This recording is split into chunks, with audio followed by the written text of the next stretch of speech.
that, but like I had to do something today to like using that ability from the caverns, but it wasn't that. But like, yeah, I guess just like keep that in mind when you're Yeah. exploring the caverns. No, I overlooked it like while I was while I was in the regular map, and I was like, damn, I think this, yeah, it's just undervalued. Or maybe it just becomes, I don't know. I heard they're doing like actual temples now, like, they got like wind temple fight, they going back to They some of brought that, temples back. yeah, Oh, thank apparently. God. Kinda. I mean, like, Or they're like dungeons, legit there's still dungeons, like themed dungeons. I don't know. like essentially it's like exactly like Breath of the Wild. They just like replaced like story elements and like they replaced the shrines with like new shrines. I mean, they're just in like different locations It's and just like floating they just islands now, so there's like yeah, levels to the like map. essentially More. like the temples are all just like the divine beasts. I mean, they're different. They're like they take a long time to do. I've only done one of them so far, but like they're in the same spots as like the divine beasts, but they don't have anything to do with them. They haven't even mentioned that they like existed. Yeah, where did those fucking divine beasts even go? Are they still around? I don't know. I haven't found them. Is this So before Breath of the Wild? no, it's after. Yeah. You start immediately like discovering Ganondorf and resurrecting it accidentally. Classic. But Yeah. you don't really know it's Ganondorf at the time though, because he's just like kind of a fucking mummy.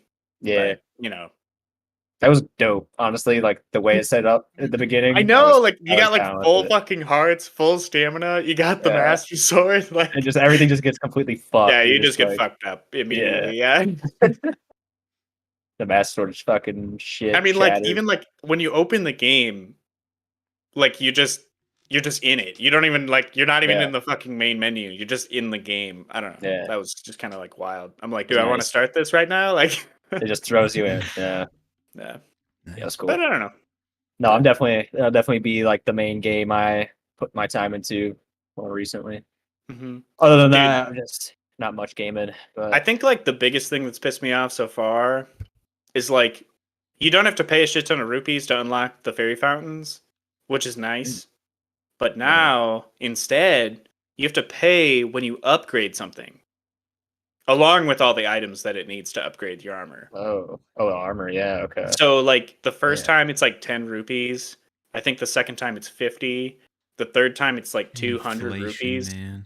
And I think like the fourth time is like 1,000 probably. And it's just like I don't know. I like upgrade like all my shit. So it's like I don't and Pondo's Lodge isn't there anymore. So like how the fuck am I gonna get all my money? Like in this economy? Yeah. You're not. Yeah. Fucking price gouging Hyruleans. Was it worth saving the kingdom for that now? Right. I say fuck these Hyruleans and live underground. Become a caveman. I don't know about that. It's scary down there. Just accept the gloom. It's already. We are live, just so you know. Ease in with some Tears of the Wild talk. Yeah. Yeah. Any more comments on the game, or? I like where the story's headed so far. Like the story elements is kind of cool. It's like more. There's a new dragon. Yeah, that's pretty cool. What color? So like, I think it's just a light dragon. It's like gray? It's like kind of gray and yellow. Yeah. Yeah. Okay. Yeah. What is the hype with this game? I mean, to me, it looks pretty. I don't know. I mean, I would never play it. It looks kind of. You never played Breath of the Wild. I honestly, any Nintendo games never really played. So, like, I played the one Mario game on the Nintendo, the DS, where I like collected stars, but that's about my extent of Mario. And then I played Smash. Probably like Mario 64 remake. Mm-hmm. Could you play as like Yoshi and Wario and shit? Yeah. Yeah. So. I mean, Breath of the Wild is a fantastic game, and it's like somewhere between like Minecraft and Skyrim. I think like it feels good to play, but Tears of the Wild, I think I'm gonna wait a little bit. It just looks like an extension of the first, but still, I mean it's built on great mechanics and a great vibe. So. It's kind of just a $70 DLC. I mean, well, like I mean, like the original concept like was supposed to be DLC, and then they swindled you. Expanded it. Yeah. Listen, I'm cool with it. I knew. I don't even care. I like it. I don't know. Yeah, I knew I was gonna like it because I liked the first experience I had with the first one, and it's like that was a good cross comparison because like the peacefulness of like Minecraft is in it, the crafting, especially in the second one. There's a lot more like crafting and like building and shit like that, like customizing weapons and all that. But then it's got the whole like monster Skyrim exploring, fucking killing shit. Like the mechanics are good too. I mean, it feels good. Yeah, climbing even feels good, and you would think it's boring, but it's like it's all a lot of caves. You gotta time it. It's all timing and shit. And like I don't know, the skydiving all is like really cool. Like I don't know, there's a bunch of shit in the air. Like the like the towers, like that survey now, they just fucking fire you like way high into the sky. So they're great for like getting your map and then repositioning. Like like I like immediately unlocked the entire map just because. That's the way to go. I don't know. I mean, just made things easier. I mean, it's not as cool as like unlocking the map in the first game. So like, I don't know. Not fair. Gotcha. No, I mean, so far I'm not. I haven't beat any of the temples or anything yet, but so far I'm having a pretty good time with it. Pretty chill, gaming experience. If that's what you're into, Just when your kid's a little bit older, start playing it. I feel like that's like Nintendo's a perfect like. I mean, that's what I started on as a young boy, and so that's why I kind of like it. 64, the Nintendo. Okay, all right. I'll consider it. You have to get a Switch though. You have a Switch. You don't seem wait. That's fine. Low key, I would go to Nintendo for the indie games that are on their store. There's so many good fucking indie games that are not theirs. That there are a lot of indie games. That are like cheap. Like, like 10 to $20, $25, and like good ass content, good ass shit. So that also most I like probably on Steam too, and you could just get a Steam Deck, and essentially it'd be like it'd be similar. But no Zelda. Well, you could. I've been reading there are things you can do. I'm pretty sure, like because like like I think you could get like some kind of emulator for it. I think from what I don't know. I didn't actually read articles about it, but like it seems like people. Nintendo will. Sue I'm not. Millions of dollars if you dude, Nintendo's gonna fucking come after me just for saying this. Like Nintendo will shoot you to I'm the gonna get on. My stratosphere. account's gonna be fucking banned. Like, oh, you wanted to play Tears of the Wild? Well, too fucking bad. Yeah, that is really the only bad thing about Nintendo. They are cutthroat sticklers about fascist motherfucker. Any kind of modding. You didn't hear that from me. Well, shall we move into some TV and movie corporate talk? Asses? Sure. Do that. Anything you guys been watching that's worth a chat? I'll go ahead. Oh, I just had a quick one. I started Modern Family. I thought it was going to be silly. It's actually pretty clever. I watched like the first, if I want to say 5 seasons of that show, and it was pretty good. It's actually pretty. It's smart humor. Yeah. It's funny stuff. So I'm enjoying myself there. Nice. That's cool. Nice. I get like Schitt's Creek vibes from Modern. I don't know. I haven't seen much of either of those. I've only caught bits and pieces of both of those, but. I watched the first season of Schitt's Creek. Not a fan. I never heard. But this one, honestly, same. Yeah. I tried like 3 episodes in, and I was just like, Modern Family. That's like about as far as I got. It's like the last vestige of like the Office type show, I'd say. Almost. Yeah. Where they're like caught the very tail end, and they don't even give a shit about like making it work. It's just like that style of. There's a camera crew there, but they never reference them. Yeah, it's like it doesn't. Why are they there? You know, it's why is it a documentary thing? Yeah, clever writing enough to be like make it work. So. Like, and they just throw you right in with the humor too. I mean, I don't know. It's the family dynamics there are pretty good. Yeah, it's Phil's. I laughed out loud quite a bit. Phil and I forget his wife's name, but she's fucking great in that show too. It's Phil Dunphy. Which one? Right? That's the main dude. The old guy or the dad? The dad, like the main dad, Ty Burrell. Oh, the real estate mogul or whatever. He's fucking great.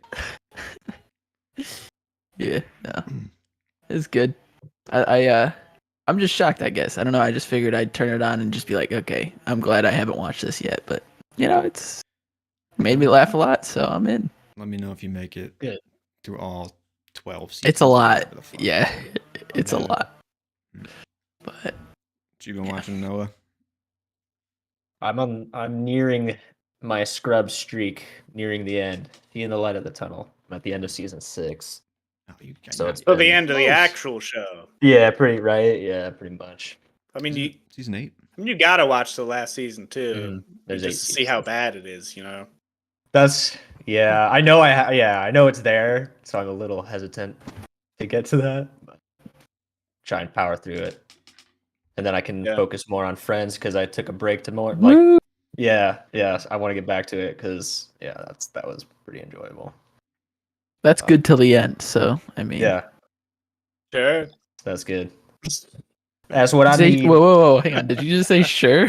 Ross and Rachel get together. Nah, I didn't say anything. Friends is kind of my second religion, so watch yourself. Sure. God, this fucking guy. I was always more of a Seinfeld guy. Seinfeld is so. I tried. I just don't think I'm a fan of Jerry Seinfeld, man. I don't know. Well, like, it's look, not that good. Yeah. Seinfeld is like the show for introverts. I feel like Friends is the show for extroverts. But also, Seinfeld is like the original It's Always Sunny. I mean, like, you're not supposed to like the characters. Like, they're supposed to be people that, like, do, like, wild shit just to see, like, what it's like in a certain situation. Like, I don't know. I guess I didn't really approach it. If you actually gave it a chance, like, it is actually a pretty smart show sometimes. I mean, I'm 3 seasons deep in Seinfeld, and I'm still not really enjoying myself. So, I mean, I turn it on for background noise and to just kind of like have something on if I'm tired at night and I just want to watch a couple episodes. But now I'm kind of doing that with Modern Family. So the music is what really is the highlight. Yeah, kind of. I can't even make this a fucking slappy bass. The fucking yeah. Put you right to bed. Hey, it's not for everybody. I mean, I get it. Yeah. You been watching anything? Anything? I mean, other than the stuff for this, I mean, Barry, and I've been watching some It's Always Sunny. I'm like, I think I'm in like the 12th season now, maybe. And then I don't know. I just like binged the latest season of Rick and Morty because I got like halfway through it. And nice. Then I had stopped for a while. I don't know. I mean, overall, I liked it. I thought it was better than. I thought it was better than the season before it. Like season 6, I thought was better than season 5 for sure. Except for the end of season 5 because you actually like get some of Rick's backstory. But I kind of liked how most of this season, like, they were just on Earth because they couldn't really teleport anywhere. I kind of liked that because like I feel like I don't know, it gave them more room to like explore like family dynamics or just like I don't know, just like there was like that one episode where they like it's based on a movie or show or something, like the Night People episode where like the night versions of themselves are like like revolting basically. I don't know, like like shit like that because it's I don't know, that one was a pretty good episode. But overall I thought it was pretty good season. That's good. I don't feel like that show really did. I don't know. Maybe it's just Dan Harmon's writing, but I don't feel like that like his quality doesn't really dip. I feel like he proved it in like Community when people were like, had cast issues, people are leaving. It's like he still like managed to pull out some pretty good episodes and shit like that. He's got the skills for storytelling. He's good at overseeing like a story. Yeah. I haven't watched the newest season of Rick and Morty, but I might get into that soon. Really, the only reason I watched it is because they just put the new season on streaming services. So I don't know. It's on like everything. It's on like Hulu and HBO. I'm pretty sure. Yeah. Nice. Or Max, I guess. Almost. Yeah. Couple more days. But that's pretty much all I've been watching. I don't know. What about you, Matt? I went on a movie binge recently, but I don't know. I mean, I'm just like I have a huge watch list. I'm just checking off. So, it's like crazy though, because I watched like Stagecoach, old ass 1930 John Ford movie, and instantly like got Coen Brothers vibes because at the end of Ballad of Buster Scruggs. If you guys have seen that one, they're like talking in a carriage in a stagecoach. Yeah. Like clear inspiration. Like it's, I don't know. That's why I like going back to watch old stuff, is because it's like, oh my god, everyone's just remixing that shit. So it makes me feel good about doing that myself. So, but I watched the new one I watched was Air. Finally came on. How was Prime. That? It was entertaining. Yeah, I felt like it was kind of like pointless. I don't know, but like I also thought like the person who wrote that script, it's a new writer. I think this is the only project they have done, and they clearly just watched the Last Dance episode about the shoes, like the Nike shoes, and like they extrapolated a whole script based on like that. At least that's what I thought. So if you've seen that episode, you don't need to watch Air. Enjoyable performances. I liked Ben Affleck and Matt Damon. Good shit, but yeah, it's all right. I like kept seeing ads for it, and like at first I didn't really know what it was, and then I got the thought like, are they rebooting Air Bud? And then I'm like, why haven't they rebooted Air Bud? That's true. Don't give them any ideas. Yeah, seriously, please. That's some like good IP they could latch onto for kids. They love dogs, right? The only other thing I really wanted to talk about is I just started watching the new Apple TV show called Silo. Yeah. Oh yeah, I actually kind of wanted to start that too. Yeah, it's like right up my alley because I just like, it's like a sci-fi premise with mystery attached, and you got me, but it's like you can't leave. I don't know if you watched the trailer, but nobody can leave the silo, and then if you do, you like have to clean off the little lens so that people can see outside again, and then everyone takes like 10 steps and then dies. Like, and if you say you want to leave the silo, you have to leave the silo. It's like a weird like culture, like stuff like that. So there's like a big old mystery attached to like what's outside and stuff like that. Character work is kind of like so, and I'm kind of worried that I'm starting to feel like an Apple TV sheen, like a Netflix sheen has. There's like a weird little, that's like, that's an Apple TV show. You can kind of tell. It's I don't know. I struggle if it's good or not, but it hooked me enough to be like, I'm going to probably watch the whole season. So, and it's based on books, so that gives me a little more like hope that there's source here that they can like dig into. So, yeah. I give it a watch. It's entertaining. So. It's Rebecca Ferguson, right? Yeah, there's a few. Rashida Jones is in it. I don't know how long she'll be in it, but not a huge fan of her. But oh no, but I like Rebecca Ferguson too. I mean, she plays it straight, but she's good. Yeah, she's pretty solid. Yeah, not too much. I did watch Clone High too. I started that. It's like a very old like. It was made by Phil Lord and Chris Miller. It's on HBO Max. Okay. And they're about to do like a reboot season of that too. So that's I saw that. Yeah. Interested, but I like Phil Lord and Chris Miller. They're just really clever guys. This is like clearly their first show, so it's not as good, and it's definitely like 2002 humor, like. But it's worth it. There's like a bunch of like Abe Lincoln's clone, Cleopatra's clone, Joan of Arc's clone, and they're all just like teenagers in high school. So it really doesn't even matter that they're clones, but like, it's just, I don't know, it's fun. Sounds fun. Yeah, sounds interesting. Yeah, I feel like I could get into that maybe. Yeah, weirdly. Episodes too. It's like a 1-season show, so it's not even much of an investment. Yeah. Okay. Yeah. I guess like I had been watching. I did actually start. I don't know. We don't really talk about anime, but I started the new season of Demon Slayer. I mean, it's been kind of. I hear it's. I mean, yeah, the animation is really good.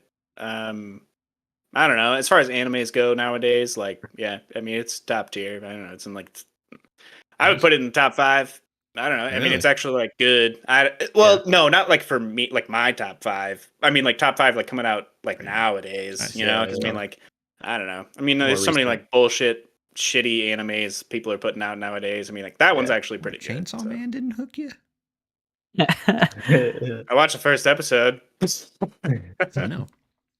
Yeah, I like. I might go back to it. I don't know, but I should start Demon Slayer. That's the one that I think I'd be. I think you'll like it. Yeah. I don't know. Yeah. I mean, it's pretty. Like, I feel like it's a good mix of like dark and wholesome. So yeah, I don't know. That's what I like. I agree with that. I'm like, so I love it. Like anime has a special, and just animation in general, but like anime has a special place in my heart. But I'm also like so fucking picky. Like if I'm not convinced that it's like good, if it's past like a certain quality threshold, like I'm not like no chance of me fucking with it. Yeah. Like any anime Netflix too. anime. Yeah, I was gonna say I tried to do that, like Cells at Work one that they did, and I was like, this is a cool premise, but it's just boring as fuck. Like, Yeah. so I see. I take Rex. I just take them with a grain of salt when it comes to anime because you don't know if it's like I don't know. I don't know it's what like, other who's people it coming watch. from? You Yeah, can watch right. you can watch the new Trigun. Oh, is there new? Is it worth it, They though? like reboot that? Yeah. Apparently it's I don't know, it's supposed to be closer to the manga or something, because I guess that was one of those other animes where it was coming out at the same time as the manga, and then the show got ahead of the manga, and then the source material like And then differed they from started the pulling out actual quad show. guns, and everyone was like, "This isn't how it's Yeah, supposed to everybody's like, "What the go." fuck?" We lost our way here somewhere. What the I don't know. fuck? I feel like there's like at least 3 shows that did that. Like at the end of the '90s, like mid Was Full 2000s. Metal was Full Yeah, Metal Full one of Metal those? Alchemist, Yeah. Trigun, Hunter x Hunter. Like Mhm. that's just like at least the 3 that I know. But I'm assuming it was more common than Yeah.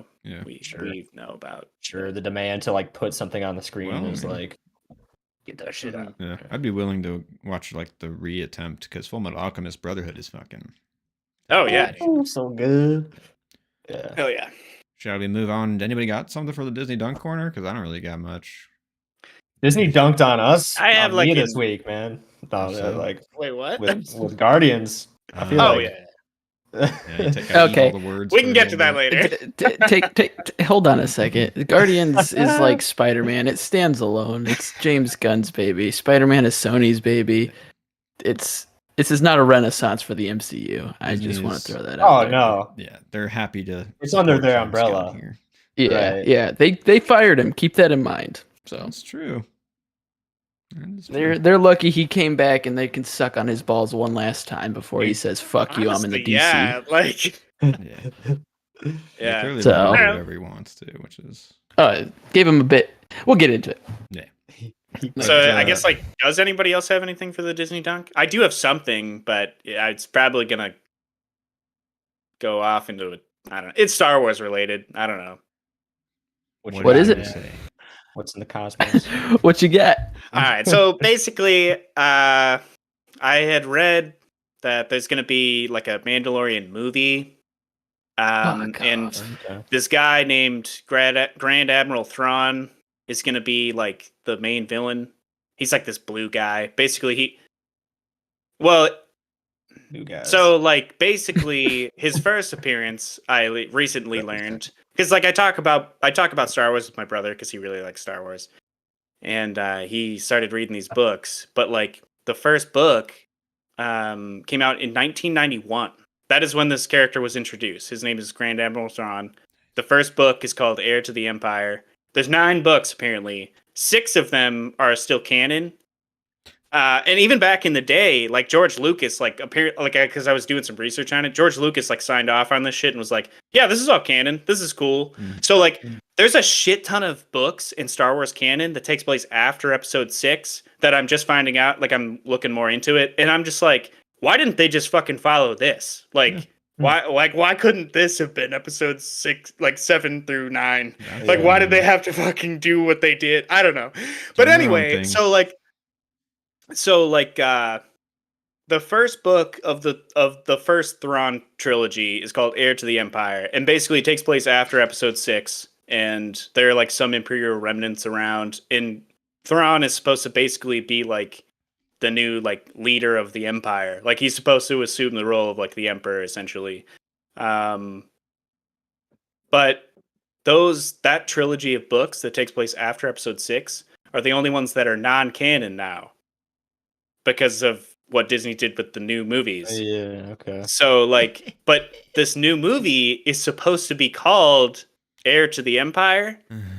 And I'm just like, why would you do this? Like, you're already pissing people off because you fucking destroyed the fucking canon. Yeah. Now you're gonna fucking steal the name and not any other like parts of the story. Like what the fuck? Like I bet I they'll don't steal know. parts of the story now. I think they realize just, that like- they don't have any people that like have Star Wars stories, and now they're like, "What are we supposed to write?" I don't know, dude. Maybe Like we you should go could have into the just stories that there's George Lucas commissioned. Like, There's I don't so know. many Yeah. fucking Star Wars books I'm finding out too. There Like is. there's Oh, like yeah. a shit ton of them. Like I don't know, and there's just like so much material that you could have pulled from. Like But I don't J.J. know. Abrams had it down, dude. He had a vision with Ray. You know, and it's Finn. kind of interesting that you mentioned that because, like, in the canon, there is actually like a clone of the Emperor. I'm pretty sure after Episode 6, it just like plays out a little differently. There are like actually clones of people and shit, but it's not like that. Like he kind of just pulled that out of his ass because, like, you know, he had to Because make another movie. I chopped in guess half or whatever. I don't know. Yeah. Like I don't know. So I guess that's really the end of my dunk here. Star Wars is so exhausting. Oh my yeah. god. Yeah. I don't know. So There's a part of me that is glad I never got into Star Wars. So yeah. I have Now I'm like I I'm said, I just have love for them, but I can't say that especially with the new shit, I can't say like I'm hyped for like any more Star Wars.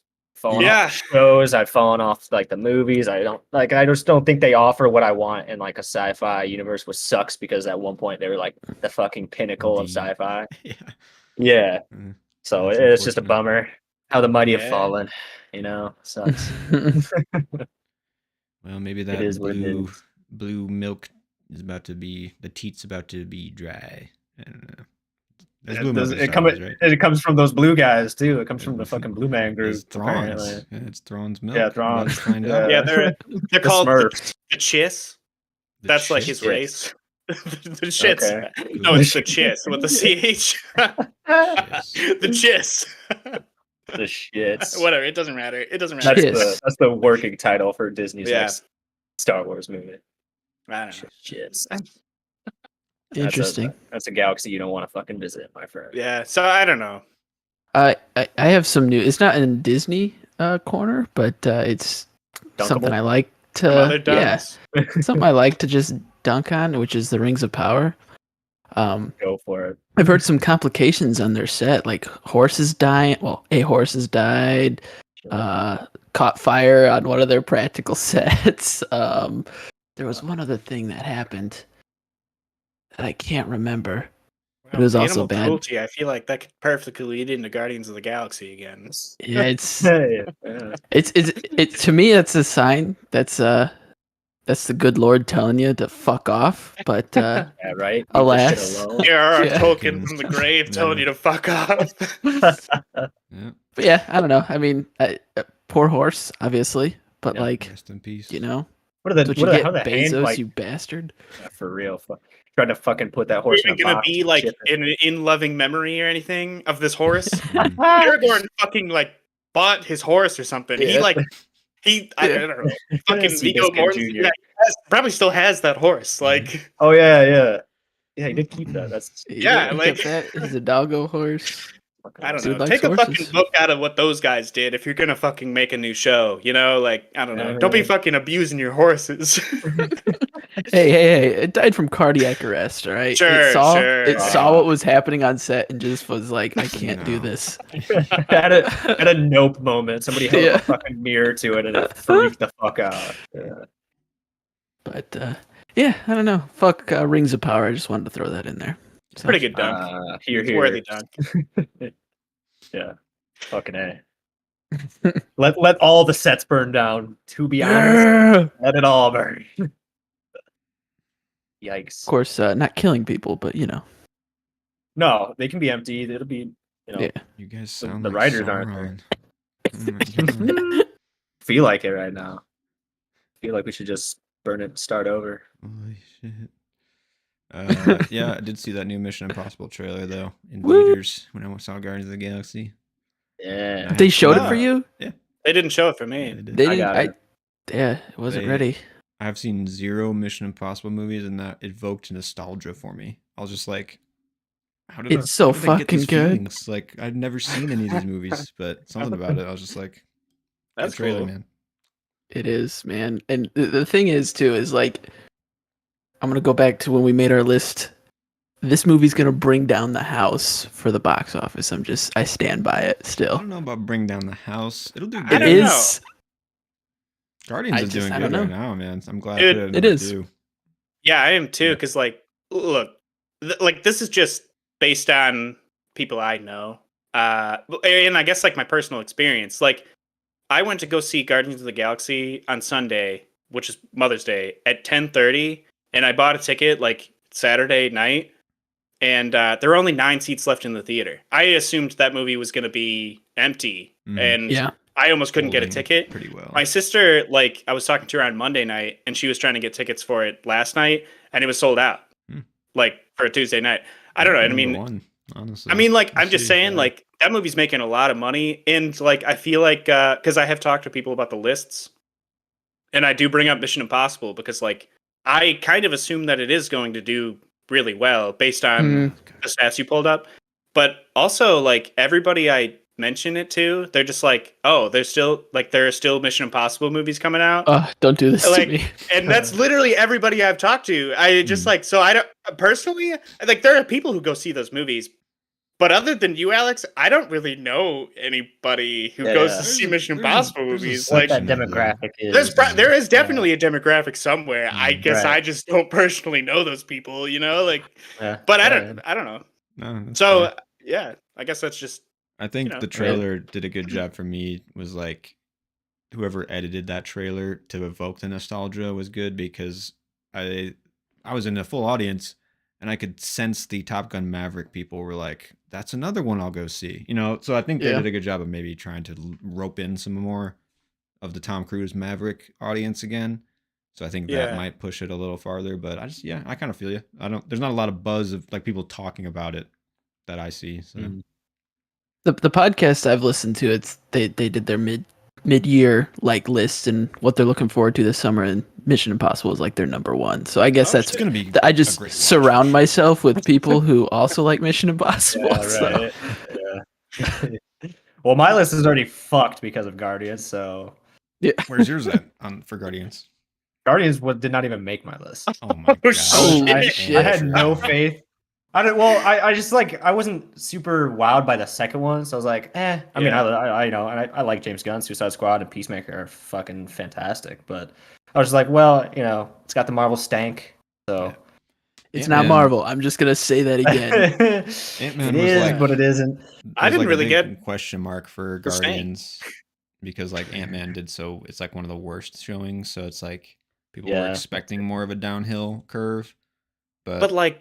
I don't know. I totally agree with Alex on this one, though. Like, Guardians of the Galaxy is like, I feel like it's just like its own thing. Like, that is definitely not an indication that Marvel movies are back on like an. It's weird that those two are that you single out, Alex, because they're the only. Well, actually, they're not the only, but I have the Captain Americas as well. But other than the Captain Americas, it's the Spider-Mans and the Guardians they're the only ones I own on disc, like physically. Yeah.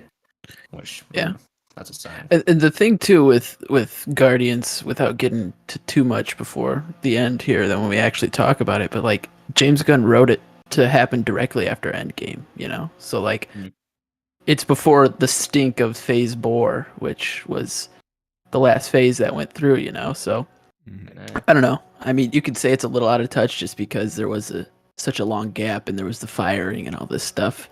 So it felt kind of like, oh, wow, we're going back in time. But I think to Marvel's benefit, or to Guardians' benefit, it stands alone from Marvel. It doesn't feel like it's part of this massive blob of ick, you know, that you have to be on top of. You can watch it and not have to know what happened in 16 TV series and the 3 movies before that, you know. So. Right. Should we just talk Guardians right now? Yeah, sure. Fuck it. We're already into it. We're in it. From Mission Impossible. But yeah. I mean, I was completely surprised by the fucking feels that hit me in this one, man. Dude, right? Multiple times in this movie. I was gonna say, like, I feel like I got like similar vibes as like watching Everything Everywhere All at Once, where I'm just like, I don't know. Like I'm like crying at the same time as I'm laughing. Yeah, bro. Like immediately going from laughing, chuckling to like fuck. And for like every character. Like, I'm I'm empathetic for all these characters in different ways. Yeah, I feel like there was so much good character development in this movie. Hell yeah. And again, yeah, go ahead. To go back to what I think current day Marvel suffers is that they undercut every one of their leads that they had. They like undercut them and don't really pay them the respect they deserve. And with this one, it was like Peter had his moments, and Rocket obviously had his moments. Drax had his moment. Nebula had her moment, but none of them undercut each other to make one seem lesser. It wasn't Nebula punching down on Quill or Peter to be like, no, you fucking suck, you buffoon or something like that. And the jokes weren't played to where they would undermine the serious moments, Right. Which I think Gunn has a good handle on being able to balance comedy and drama and action. So I mean, he set the standard for that kind of joke writing in the MCU, right? And I think he kind of understands how far it's been taken now, because this one felt like the least jokey of the three Guardians, right? It was definitely the most serious and dark. Yeah. Oh yeah, for sure. The tone. I mean, yeah, we can get into that. I just got to say, I love James Gunn. I've talked about him a lot, but I just got to reiterate that he's one of the best modern blockbuster writers of our time, I'd say. Like, and I think the reason why you're like feeling for all the characters is because these characters actually feel like relatable and real, and their actions and thoughts are like justified, and you can like understand them. Because like every other MCU movie, they're all just like a caricature of a person, and it's like let's blur past that fucking action and not really care. Like, I mean, like I feel like I like with Peter specifically in like Endgame, in Infinity War, when he like fucked their whole plan. Yeah. Like I didn't give a shit, but like I should have, because like, dude, I mean, at that point, like he like basically lost everybody he's ever cared about in his life, except for the people he's with now. And in this movie, I feel like I felt that way more than like any other movie. I don't know. So I feel like that was, I don't know. It was good. It was actually deeply rooted in just like human fucking emotion, which is nice. It wasn't just throwaway fucking like nothing writing. He actually cares about his characters and makes you care about them and makes them very like, it's so easy to be in on his characters is like a big highlight for me. Like he makes like all them feel like you want to be around them, where most like, I don't know, most of them are just too cartoony or too not real that you're just like, I don't know who you are, like, and how can I relate to this or to you, this and and like another huge like highlight for me for James Gunn as a writer is he can do that with humans, creatures, animals, anything in between. He can make it fucking relatable and make you care. And that to me, like, I love sci-fi, but I think modern blockbusters are almost all like sci-fi-esque now, where they have to have like these weird sequences and sci-fi concepts. So to me, like James Gunn is top tier at like sci-fi and blockbuster writing. And he's like, you can see him like chiseling his craft with this movie. Like this is like his 10th movie, and it's like his like 7th superhero movie. So it's like he knows what he's doing. He knows how to make it a little bit different for each kind of vibe for each movie. And I don't know. He dips into like themes that are dark and they're like real to fucking life, and that like it's true. But that's what makes movies like you actually care to see them, because there's real shit here. There's like actual themes that we need to be like thinking about and stuff like that, even if it's a silly superhero from it.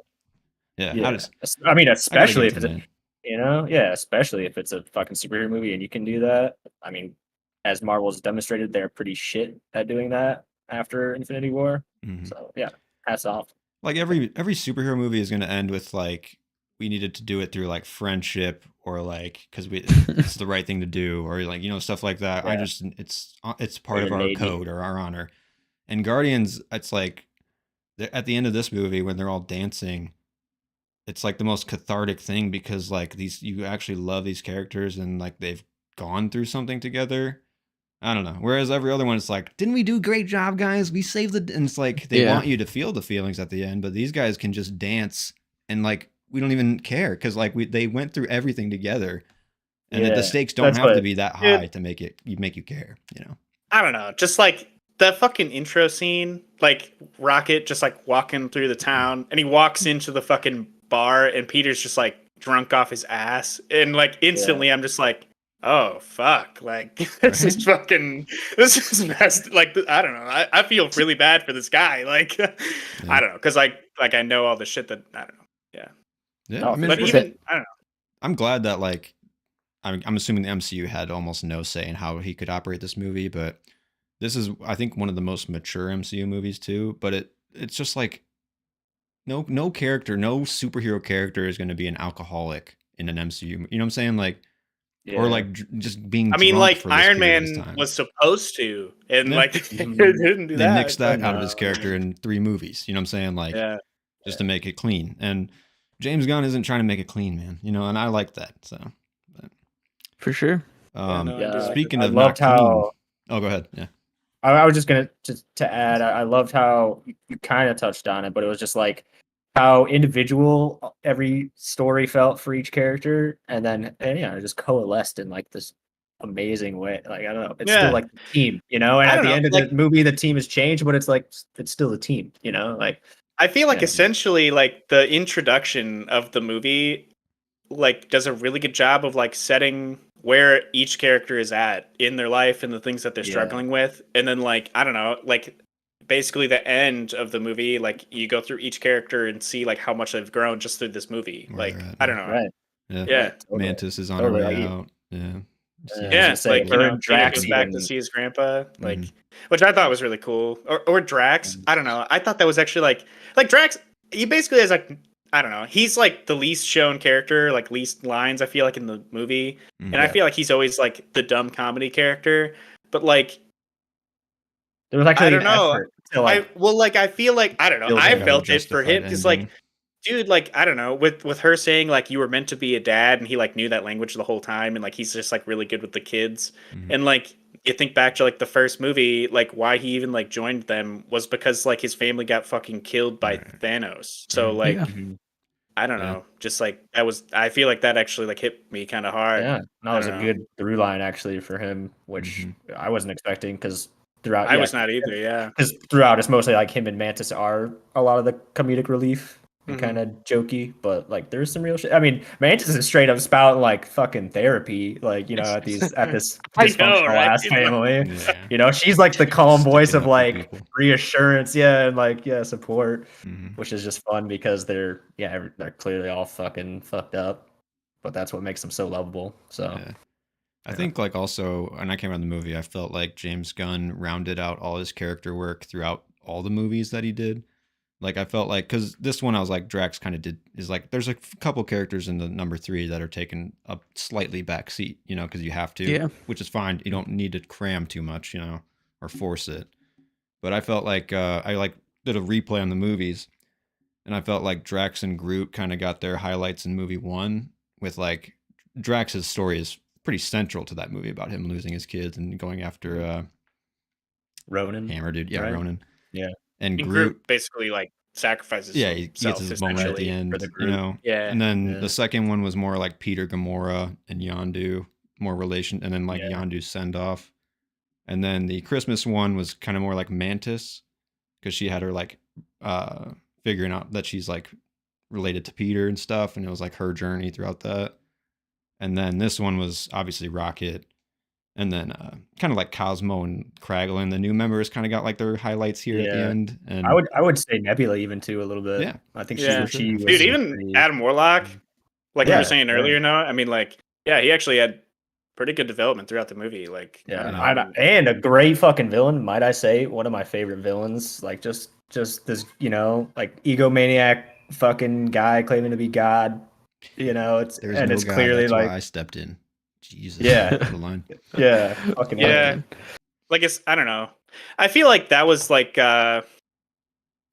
in my opinion the weakest part of the movie was High Evolutionary. Really? I don't know. I feel like I didn't really get like a good feel for like his motivations, like why he was actually doing that or what pushed him to do the things that he did. No, so like that was kind of the only thing I was like, I mean that didn't, I don't know. I saw like him really fuck up Rocket, but like other than that, like I don't really know anything about him, you know, like other than he's a terrible fucking person. Like other than his face got really fucked up. Yeah, right. Some good makeup for that whole villain character too. It's just like the sides of his face, like going into the back. What a great metaphor too, might I just say. That's just a great metaphor. Like this guy who was like trying to perfect the world. I don't know, and he's wearing a mask. Like, yeah, so that's kind of what I came around to, because I actually thought he was one of the better villains in the MCU. One, the performance that man went all out for, and, you know, like he just went for it, which is great.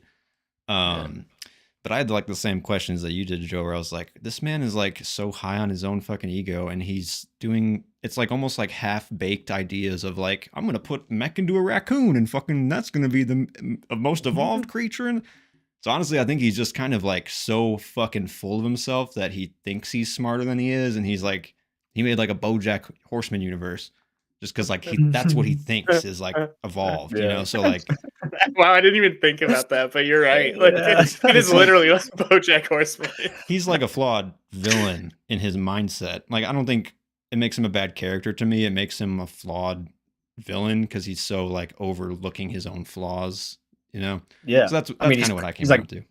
Classically monologuing, and it's like for a guy that's, you know, claims to be a god and so like intellectually fucking superior, like, you know, he's still getting fucked up by a raccoon. This half-assed, in a raccoon, like this half-assed group. So I don't know what I was gonna say there, other than I enjoyed this one a lot. I gave it 4.5. I was like, this is solid. As far as the Marvel movies goes, it's up there with Infinity War. And honestly, I'd probably give it that too. I was kind of like, I don't know what its rating is now, but I was reading that like when it first came out or right before it came out, it had like the lowest ratings of any of the Guardians of the Galaxy movies.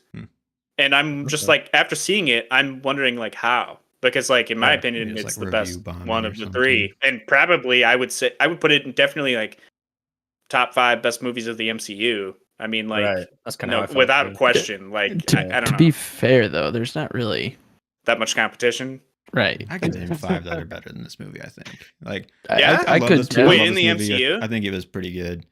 I was going back and forth on if this was like a 4-star movie or if it was like upper tier MCU, you know, like, because it's definitely better than most MCU movies, but is it better than like some of the best ones? I don't know. I really liked it, and because it's so different and it's the end very capped off very well. I don't know. I'm like teetering between 3.5 and 4 for me. Yeah, I landed on 3.5 just because, I mean, so it's on par with like the first one, which is one of the very rare MCU movies. I think I gave 4 because I think I've only given like 2 MCU movies 4 stars. I've never gone above 4. I don't know. They just aren't my like super cup of tea. What's the other one? Infinity War, I believe. Okay. But then, if you're counting Spider-Man, I mean, I don't count that in the MCU, but I love Spider-Man, and so that's like my weak point. So I'll give Spider-Man. Not okay. I think I gave that movie 5 stars, which might just be fucking probably would. Yeah, right. But yeah, I don't know. I just experience, man, that can really just yeah, it's true. But I put this on par with like the first one, and so the first one was, you know, top tier for the Guardians. Second one wasn't as bad as everybody that I've talked to said it was. It's not terrible. Yeah. And then this one was just a little bit better than the second one, so but it wasn't as good as the first. So that's I landed on like 3.5 with it. That was I had like struggle comparing the nostalgia. Mm-hmm. Yeah, I mean, but as far as though, too, which is kind of hard to like judge the value of both. You know, they're like Guardians of the Galaxy set this like that's James Gunn's like almost like his magnum opus. I don't want to say that because he makes a lot of great stuff, but that's his like scene, like that's where he broke onto the scene with style and which is crazy too, because like when they had him start the first one, it was just like this nobody wants to make an MCU movie, so let's try to make it to where we don't have to incorporate it into the overall story. But like obviously and obviously he knows his characters. He wrote all their dialogues and actions or whatever for Infinity War and Endgame. So it's like he knows these characters inside and out. So I mean, like I said, he did a good job. I feel like there was a few weak points in the movie where it just kind of brought it down a little bit for me. But yeah, the second act was a little long for me. I felt like we could have condensed a little bit there, but that's just me. Yeah, I think take out Adam Warlock at this point. There was no point in putting him in. I liked in him. my I think opinion. they just I didn't mind it. Yeah, I mean they put him in at the end of the second one, so like they tied him. That was like there. Other than that though, if that wasn't in there, then yeah, I'd be. It was a goofy. I like that it was like. I mean, I would not have known it was the dude, just another creation of the dude. The fucking. Yeah. Honestly, I don't really know why they added him in at this point anyway. Because like, I mean, like he, like in the comics, he has a lot to do with the Soul Stone. Yeah. And I don't know why they wouldn't have just introduced him before the Infinity Stones. Like that's what I was curious about. Why they put him in now? Didn't have time. Yeah. I mean, I think it's because this was like a 6-year, 7-year gap, I want to say, for this movie. And yeah, I mean, when you tease something like that at the end, you have to fucking live up to it. I think James Gunn gracefully did that. I mean, I don't know the Adam Warlock character in the comics, but I actually like the vibe that he gave him. I like the gold race as like these beautiful dummies. Yeah. That's kind of fun. Yeah. And I like Adam Warlock as like the ultimate of that. So I don't know. I like this character, but I can see why some people are just like, why is he in there? You know, I get that. It's just like he provided a little bit of fun for me. I love the moment where he like he flies through so many fucking ships. He like 3 times he just like blasts through the windshield of like ships. No, but he like shows up and Gamora's on the ship and she takes it hostage. I don't know. One again to call back to the first don't hostage. Don't be rash. Yeah, don't be rash. That just got me. I was like, because he's like threatening to fucking blast her and then immediately, that was just a good moment. But yeah, there's a lot of other good moments. And it's currently sitting at 4.2 on Letterboxd, in case you were curious, Joe. That's where I got it. Yeah, I mean, the rocket stuff, I think, is what's really elevating a lot of people's ratings in this movie, too. I mean, yeah, for sure. That's the stuff that jerked the tears from me. You know, like it was like the first shot that got me so much, and I get like emotional thinking about it because it's just like such an effective shot. Like, is when he has like his head shaved and he just says hurts. And then like they like dab the blood, dude. Like that shit. I don't know if it's just like manipulative because animals are instantly cute and it's like pulling it out of you no matter what. But shit, man, that's fucking sad. And then the end when he's like talking to her again about going into the light, that's where it got me again there, you know. I went by myself on Mother's Day, and I was surprised. I think it was just because I went to an Alamo Draft House, so like there's like food, and they were having like brunch and shit. But I'm like at the end of an aisle, like I'm sitting next to other people because like I'm just there by myself, and I'm just like, Joe, you can't fucking cry in here. Like there's just random people all around. Like I don't just sound, just hear sound noise in the corner. It's funny. Yeah. Did it get anybody else like that though? I mean, I don't know. Oh yeah, no. There were moments between Star-Lord and Gamora that got me. Mostly when near the end where she's like, I bet we were fun and all that. It's like, damn, like the love have been lost. Sucks, but I love that James Gunn took that direction though too, man, because that's like a man who is thinking about characters. Because if you tried to force Gamora and Star-Lord together again, everyone was wondering how it was going to work because it shouldn't work. You know what I'm saying? Like, and to have her like find identity in the band, what is the ramp? What is their name? Ravagers. Yeah. That like she found her Guardian Squad, like, and that's like her different version, and that's cool, man. And like I was happy for that Gamora. And I didn't want them to be together, like it didn't like them saying that Peter and Nebula was like more of a match kind of like actually makes sense. So like you shouldn't force it beyond that, That was a funny, awkward moment. The black where Peter's like, you picked a nice shade. That's all I'm saying. I also feel like, I don't know, this isn't really anything to do with like how good the movie was, I guess. Well, maybe. But like I feel like everybody just seemed so like capable in this movie. I don't know. I feel like I don't know. They're just having conversations as they're like breaking through these shields of this fucking like organic base. Like I don't know. I feel like it's just like I don't know. Like in the other movies, I feel like it was like you were kind of questioning if they were actually like as good as they said they were, or like I don't know. I feel like I was always like, oh, these guys are just fucking scrubs. But like, I feel like in this movie it was like pretty obvious that like they're all badasses. I mean, Groot, I feel like is like that's like definitely the strongest version of him that's been in the fucking movies. I feel like I mean, dude, he was fucking shit up. Like, and so I mean, kaiju mode. Yeah, in the wings. That scene when No Sleep comes on and they just fucking rock that hallway to pieces. Fantastic. Yeah, I was feeling that. Yeah. Very good. Also, I think it's the first F-bomb in MCU. Yeah. Open the fucking door. That was so shocking when it happened, but I was all about it. Like, it felt so I right was to me. I had like 3 families to the right, and like they were all laughing, and it was just like dead quiet, and I was just that made me laugh because I was like that was funny. Like, yeah, that was good.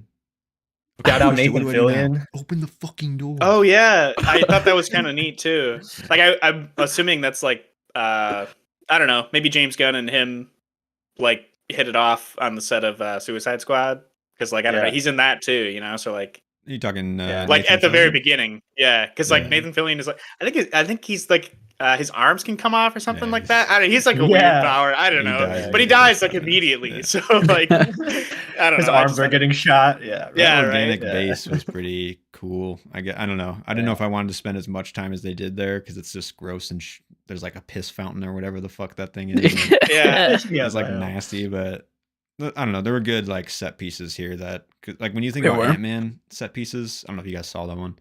It's like so it's like so I think it got put on Disney Plus today. Oh yeah, I think it did. I could be wrong. Check it out. Yeah, it's like so ethereal and shitty. Maybe I will watch it just because like I didn't want to pay money for it. Like, right, fair enough. These ones have actual concepts of like set ideas. You know, like the fucking organic base, and then like the BoJack universe. Even if it's just like a standard neighborhood, you know, but like it's just so different now.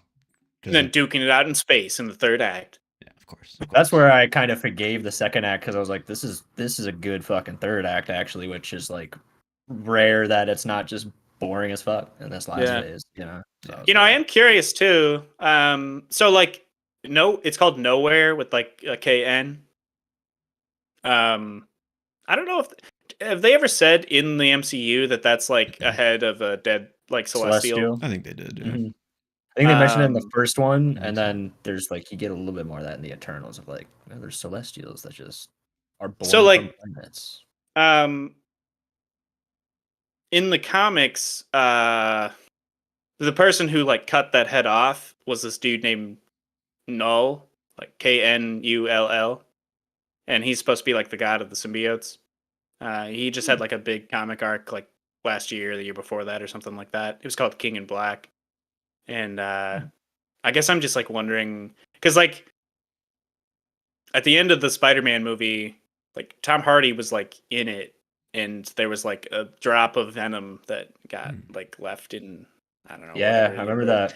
And I guess I'm just like I haven't seen the newest Venom movie, but from what I have heard, there's like some kind of hive mind shit. Is that a thing? Because like I feel like it could be pretty easy to introduce that character. I don't know if they will, because he's like pretty new. But I'm wondering if that will be something they would do. I don't know. He's a pretty interesting character. Right? If it was right, I mean, yeah, I'd do it. But I don't know. I noted a lot of 2001: A Space Odyssey imagery in this movie. I mean, I think any sci-fi movie has got like roots in 2001, but this one specifically, I was getting a lot of vibes. Spacesuits, clearly 2001-esque. And it was like all the colors of the Pac-Man ghosts too, which I thought was kind of cool. Yeah, I saw that.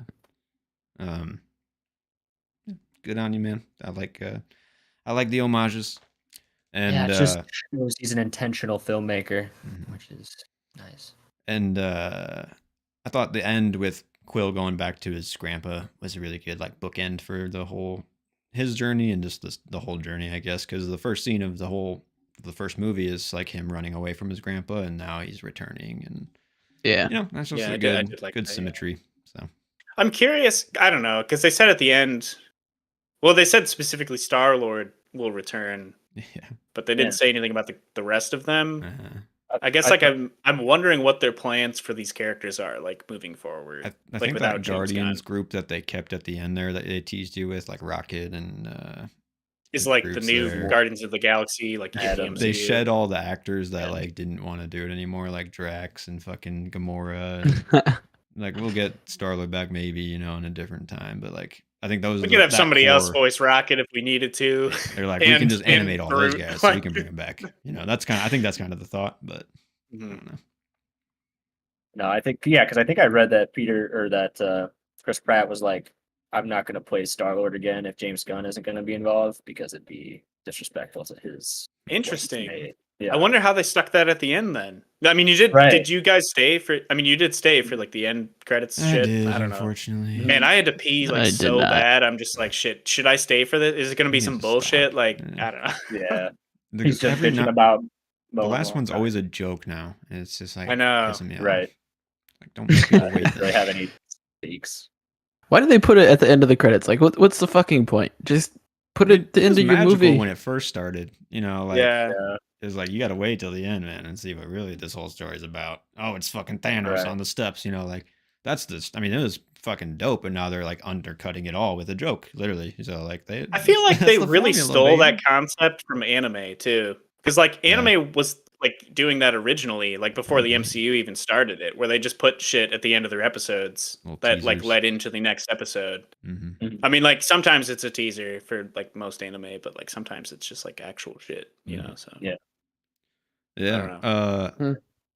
I'm just so excited for Superman Legacy, honestly. I would never thought I would be excited for a Superman movie, but I'm really curious to see if James Gunn can take his great storytelling sensibilities and put it into a more honorable and just straight up like not gross character. I don't know. He does a lot of gross shit. I'm curious how he's going to handle Superman, but I think if he can harness it well, that's going to be a great movie. So personally, I am I don't have any, well, I have a few Superman comics, but I think Superman's like such an interesting character in the DC universe. Yeah, because he could just go off and destroy everything. Well, he's a god; he can do whatever the fuck he wants. I mean, exactly. That's like why that's why he's like cool. You know, as good as he is. I think he can bring a lot of fun to a Superman movie that we haven't had any fun Superman movies. You know, like I don't know. Yeah, right. Since, like, a little lightheartedness. Yeah, I'll say like I don't know. I'll give it a chance. Like I'll give the new DC movies a chance, but I'm definitely not looking forward to them. I don't know. I think that's just me, but I think why I liked this movie so much, Guardians of the Galaxy, was because it felt so disconnected. You really only needed to see Guardians 1 and 2 and maybe that Guardians special, and like it didn't really have anything else to do with the MCU. And I don't know. Refreshing. I like that. Like I don't know. I feel like I don't know. It's just I'm tired of everything having to be like so fucking connected together. Like if I can pitch the DCEU to you, James Gunn's overseeing it, and they've already established that there's like Elseworld and there's like a main thrust or whatever universe that they're trying to establish. So at least they're more open to the idea of creating individualized stories. You know what I'm saying? Like, I mean, that's why I'm excited, is because I think they know the issues that Marvel and everyone's dealing with right now, and they know maybe how to navigate it now. That's my theory. But when you say Elseworld, is that like a placeholder for like the movies that are not connected to every other stuff, but they're in that universe? I think that's like in the DC. It's like a term that they're going to use now. It's an Elseworld movie, you know, like it's. Oh, gotcha. Okay. So, I mean, I don't know. I didn't think I would ever be more excited about like DC or like another universe starting, but maybe I'm just a James Gunn stan too. So. No, I get that. Yeah, I mean, I don't know. After watching this, like, I'm on board. I bet Marvel and Disney is just kicking themselves for letting this one slip away. Yeah, and they, I don't know. I mean, they brought him back for this movie, but like you said earlier, Alex, I mean, they fucking fired the guy, like, at one point, you know, like, over some fucking tweets from like 2009 or like what? I don't know. Jokes. And now they're like, should we really fire Jonathan Majors? I don't know. now, right? Like, pulling the trigger at all now. Oh yeah, like what the fuck, guys? Like, what are you doing? Crazy. Any other final comments on Guardians 3 or? I think I'm good. That's all, man. Yeah. Good movie. Well, actually, I am curious. It's not really to do with Guardians. So what? Like, if you don't put this in the top 5, what are your top 5 movies in the MCU? Yeah, I was thinking. Okay. I mean, do the Avengers movies counts? Because I would say all 3 Avengers movies. Not. Sure. There's 4, but the first one and Infinity War, Endgame. Those are obviously better. I mean, I'll try to go outside that though. Guardians 1, Iron Man 1. The first one. Yeah. Is Spider-Man No Way Home count? I mean, yeah. Yeah, you can count it. That movie is fucking good in general too. Like the way that it's written and like how it sends Spider-Man off onto his like origin again in a weird way. Yeah. I'll give that one. Oh god, no, I'm blanking on. The Avengers are my easy fallback. So. Yeah. Right. I mean, I can list my top 5 that aren't. What you got? I mean, there's Guardians, Civil War, Infinity War, No Way Home, and probably Iron Man 3.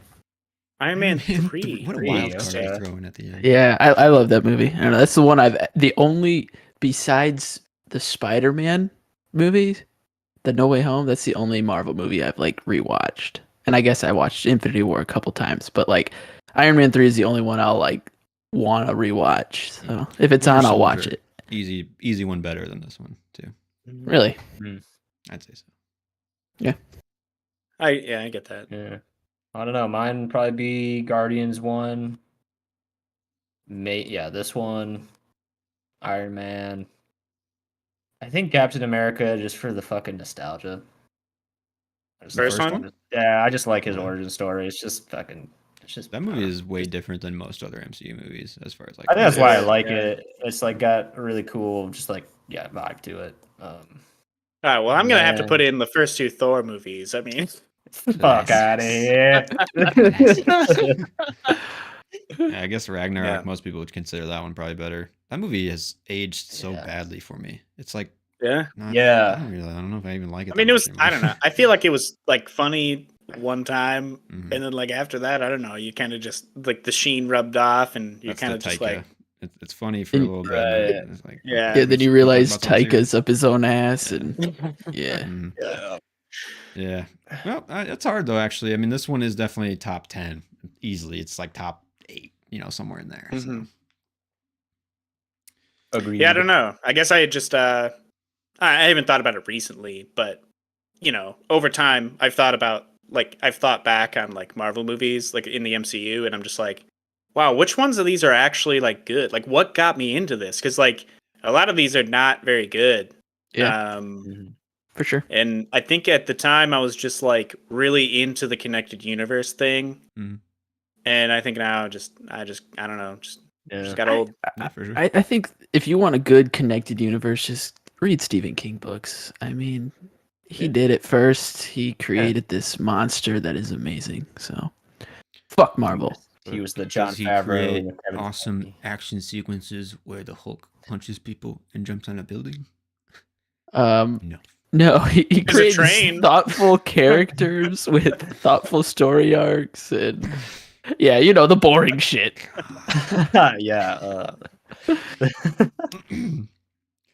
All right. Yeah. Well, shall we move on to some other lighter shit? There's a person who can transform into a spider.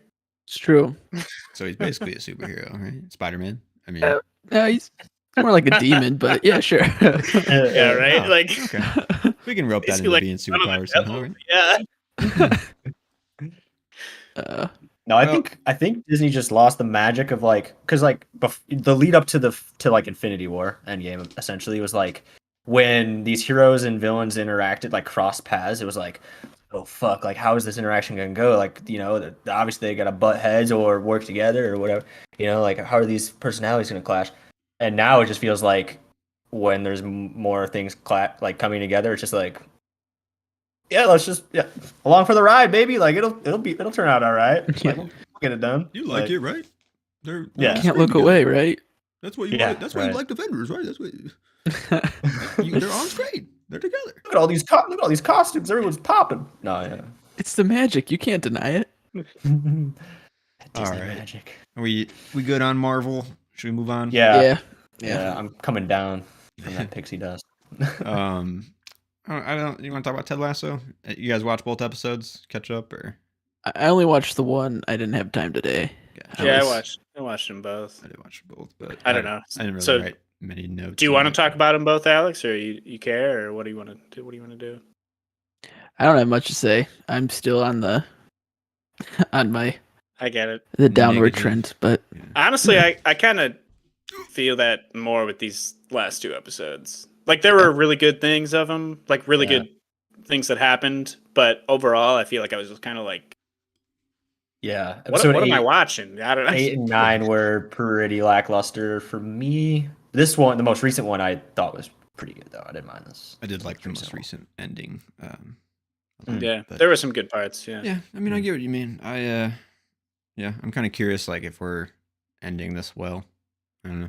It feels like we're kind of just like treading a little bit, but yeah, I'm gonna weigh on the side of no. I don't think it's ending well, but I mean, what's like the story or elements like what's not ending well though for you? Because to me, I'm not getting a sense of an ending.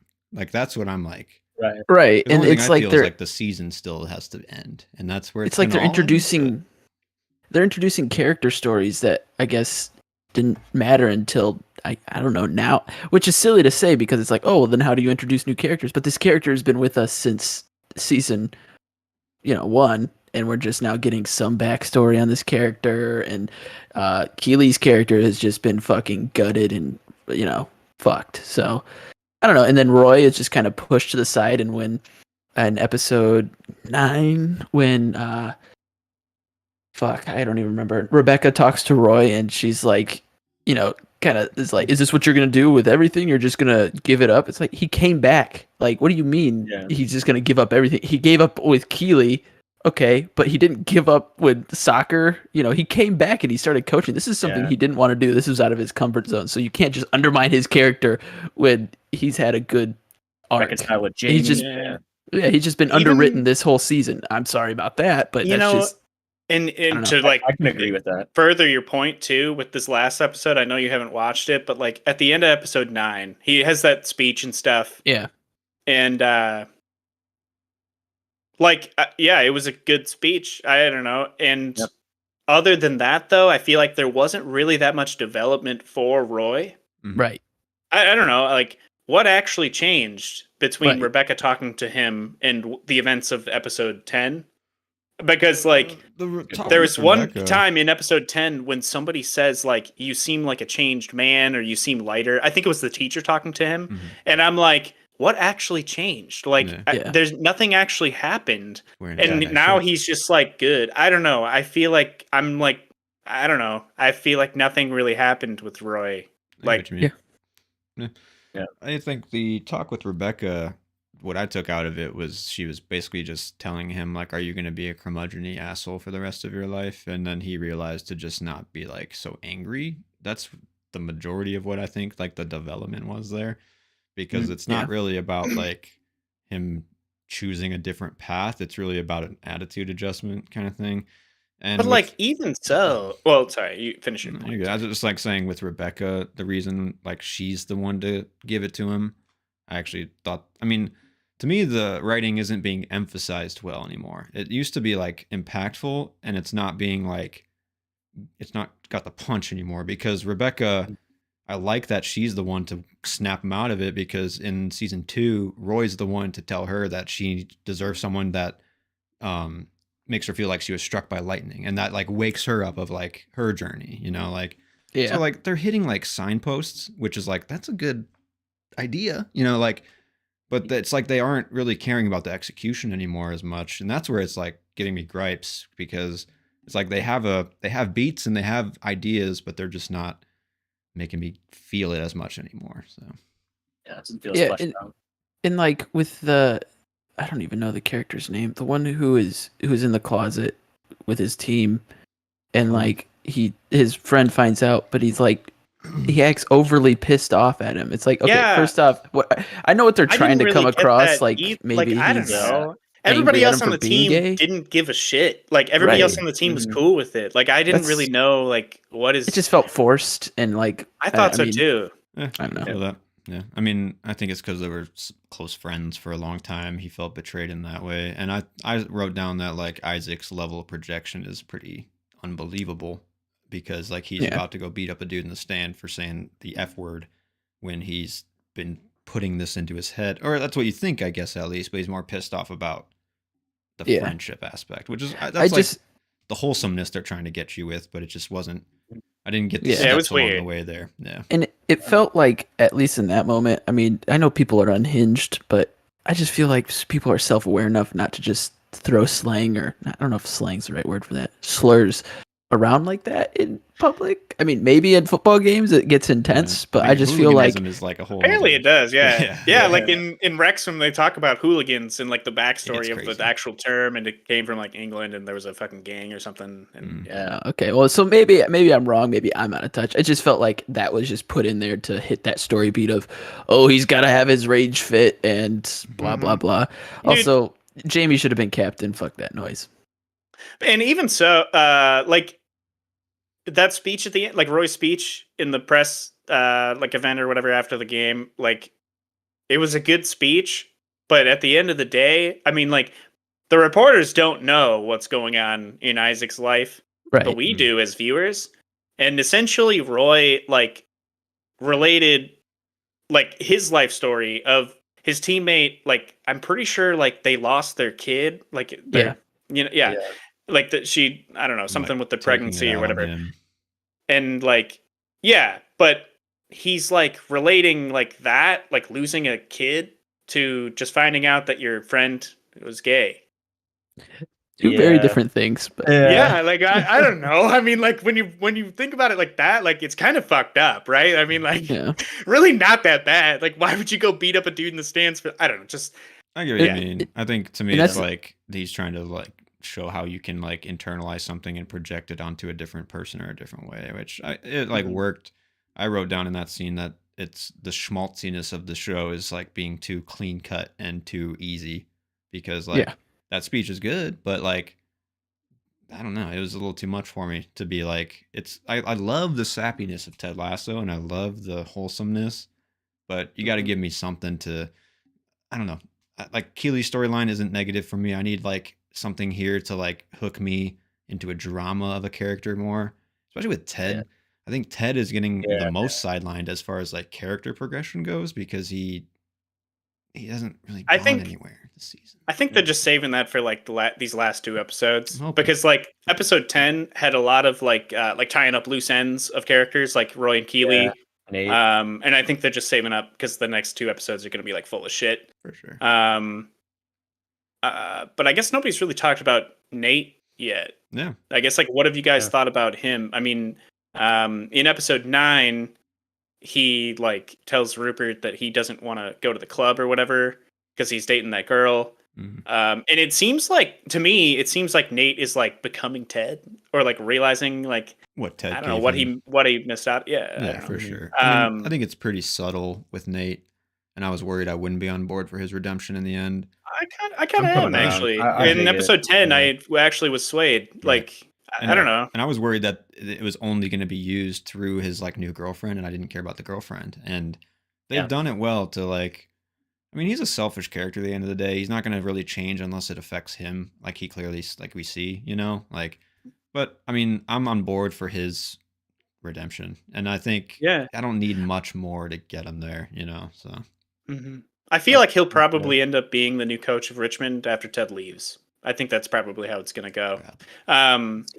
Because I mean, I don't know. Now that he left, and it made me feel bad for him, like as a character, as like a person or a character, when everybody was just assuming that he got fired from West Ham, but he just left yeah. because he didn't want to deal with Rupert anymore. There was no throw down the elevator shaft. I Nothing. understand. Yeah, and But, like, we didn't get to see I any don't like, know. conflict either, really, Dude, except or for- like the guy, Yeah. that fucking coach on the talk show, who's just like, yeah, he was my kit man. Obviously, like he wasn't the reason why West Ham is number 2 in the league. Like, Yeah. I don't know. Like, what a dick. Like, Yeah. I don't know.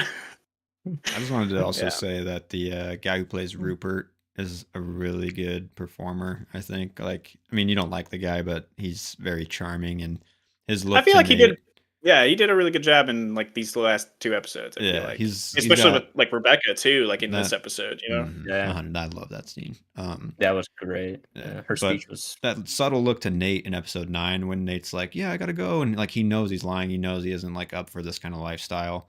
It's all just one look from Rupert, and I was just like, "Thanks, man." You know, like I get it. Like it's, I don't know. I just wanted to make a note because I feel like we haven't really talked about Rupert, but I think he's a key member of the show too. So yeah, agreed.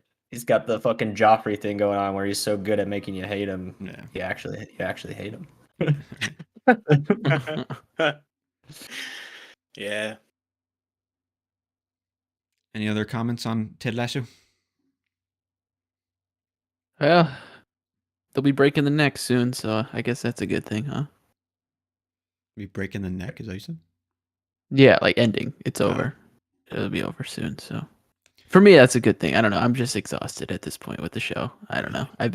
It's been a downward spiral. Not really looking forward to each episode.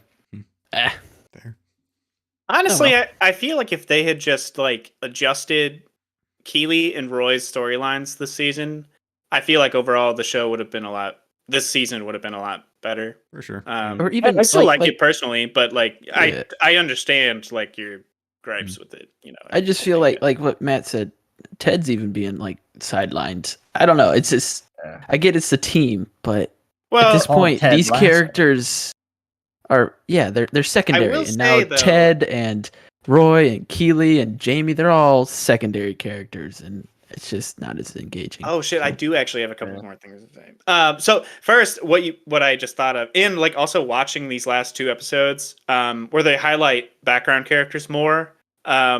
I was getting like Scrubs vibes because in the later seasons of Scrubs, like those like the side characters shine like a lot more sometimes than the main characters. And like I don't know. I mean, in Scrubs, I didn't care. I mean, I kind of liked it sometimes because like you know you've been with these characters for a long time.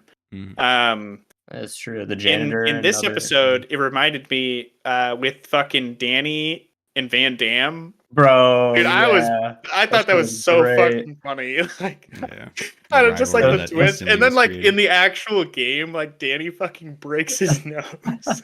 Van Damme's, like, I didn't think about like that they would actually be playing, and then like they're literally like Danny has to fucking score against him. Like that's fucking hilarious. I feel like it was such a Scott Sterling line too. Yeah, when he's like scored it or saved a goal with his nose. That's gotta be football history, right? Like, yeah, so fucking good. I thought that was so fucking funny. That was great. The fucking like the Doritos on his plate, like. Yeah. Good shit, but yeah, that's pretty much all I. That's pretty much all I have to say. I'm excited to see it end. I want to see Ted get a really good journey. I want to see Beard break off his relationship, which we still haven't seen anything about, you know, like, and I want to see Jamie have an ultimate hero moment on the field. And if you hit those 3 moments, I'm going to be satisfied. You know, I don't know. That's all I need really, but I'm good. What if they only hit one of those moments? I'll be less satisfied, but I'll be like, well, you got somewhere there, I guess.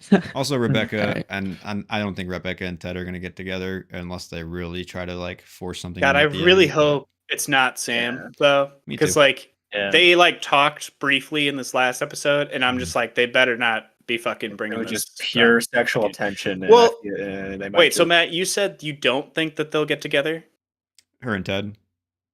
I don't think so, because I don't know. I would have done a little more legwork to make it happen already, but if I was writing this, but maybe they want to be a little shocker at the end, you know, like these two. I don't know. I could still see it happening. I just don't know if it will. For me, I thought it's always been up in the air, but in this last episode, when she pulled out the green matchbook and it's got the green Army Man in there, I thought that was kind of an indication, but I don't know. I could be wrong. Subtle hints in this show. I mean, with Sam and like even when Ted and her have like a scene in the hallway, it's like, is there romance? You know, like yeah, I don't know. I think they're playing with it still a little bit, and I'm curious where it'll go. I guess like another thing, I thought it was pretty interesting how they had Nate playing the violin. I don't know. It was like they're highlighting like him basic. I don't know. I feel like now it's like him, like he never really like grew up.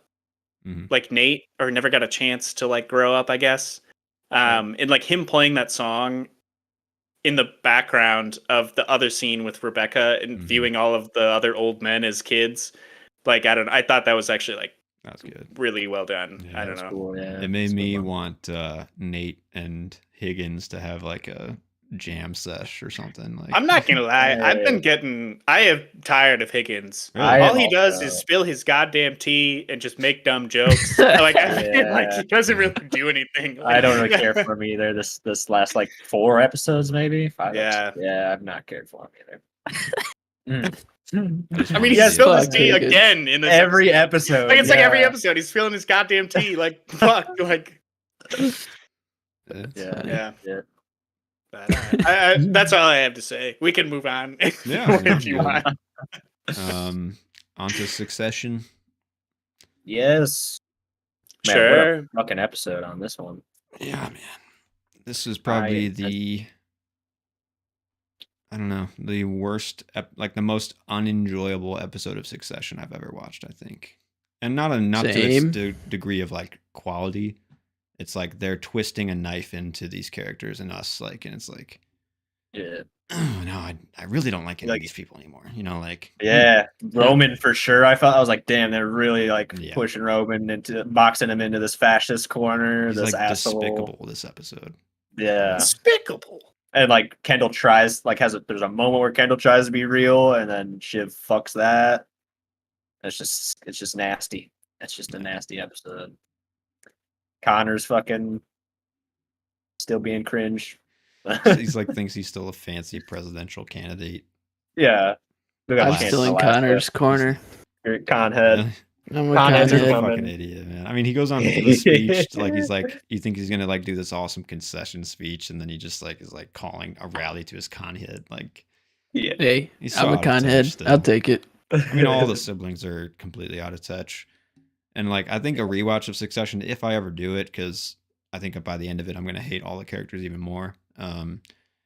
Logan's gonna be the most relatable character in the show, man. I tell you, because like he's so unrelatable because you're on the sibling side at the start, and then you realize that everything he has said about how his kids are fucking shitheads and don't know what they're doing is correct. Like, from this episode where they're just like not understanding like how to like go about the presidential, or like they're constantly asking what dad would do and they don't know anymore because they don't have what he has, you know. And I don't know. Rome had it right. The dude did whatever the fuck he wanted at the end of the day. Probably true. Yeah. Went with his gut, right? Yeah. I'm trying to think what other like impactful moments. I feel like there were some good Greg moments that I can't really think of, but he's playing. I dance with old men. I drink things that weren't normally supposed to be drank. The fucking wasabi moment. That shit was pretty. Yeah. It's not that lemony. It's a hint of lemon. No, good. It's not that lemony. Yeah. I mean, honestly, this one, as much as I like the episode, I think it is also one of a weaker brand of Succession episodes as far as like dramatic value goes. I don't know. I just one, I noted that the cut to titles have been a little bit weaker these last couple episodes, or like they're not as like accentuated, I guess, when they cut to the Succession credits, or like the banging theme song or whatever. Mm-hmm. I don't know. I just haven't felt as much smooth story writing. It's more just kind of like we're getting to the end. We're getting, hit the title. We're getting to the end. Like. So I don't know. I'm a little worried about this show. Honestly, landing it well. Also, I think ending a story is just very difficult. In general. Important. So it is. Yeah. I think they can land it well. There's only 2 episodes left, and I feel like I need more still. So I don't know. Yeah. Yeah. I mean, I guess might be an unpopular opinion.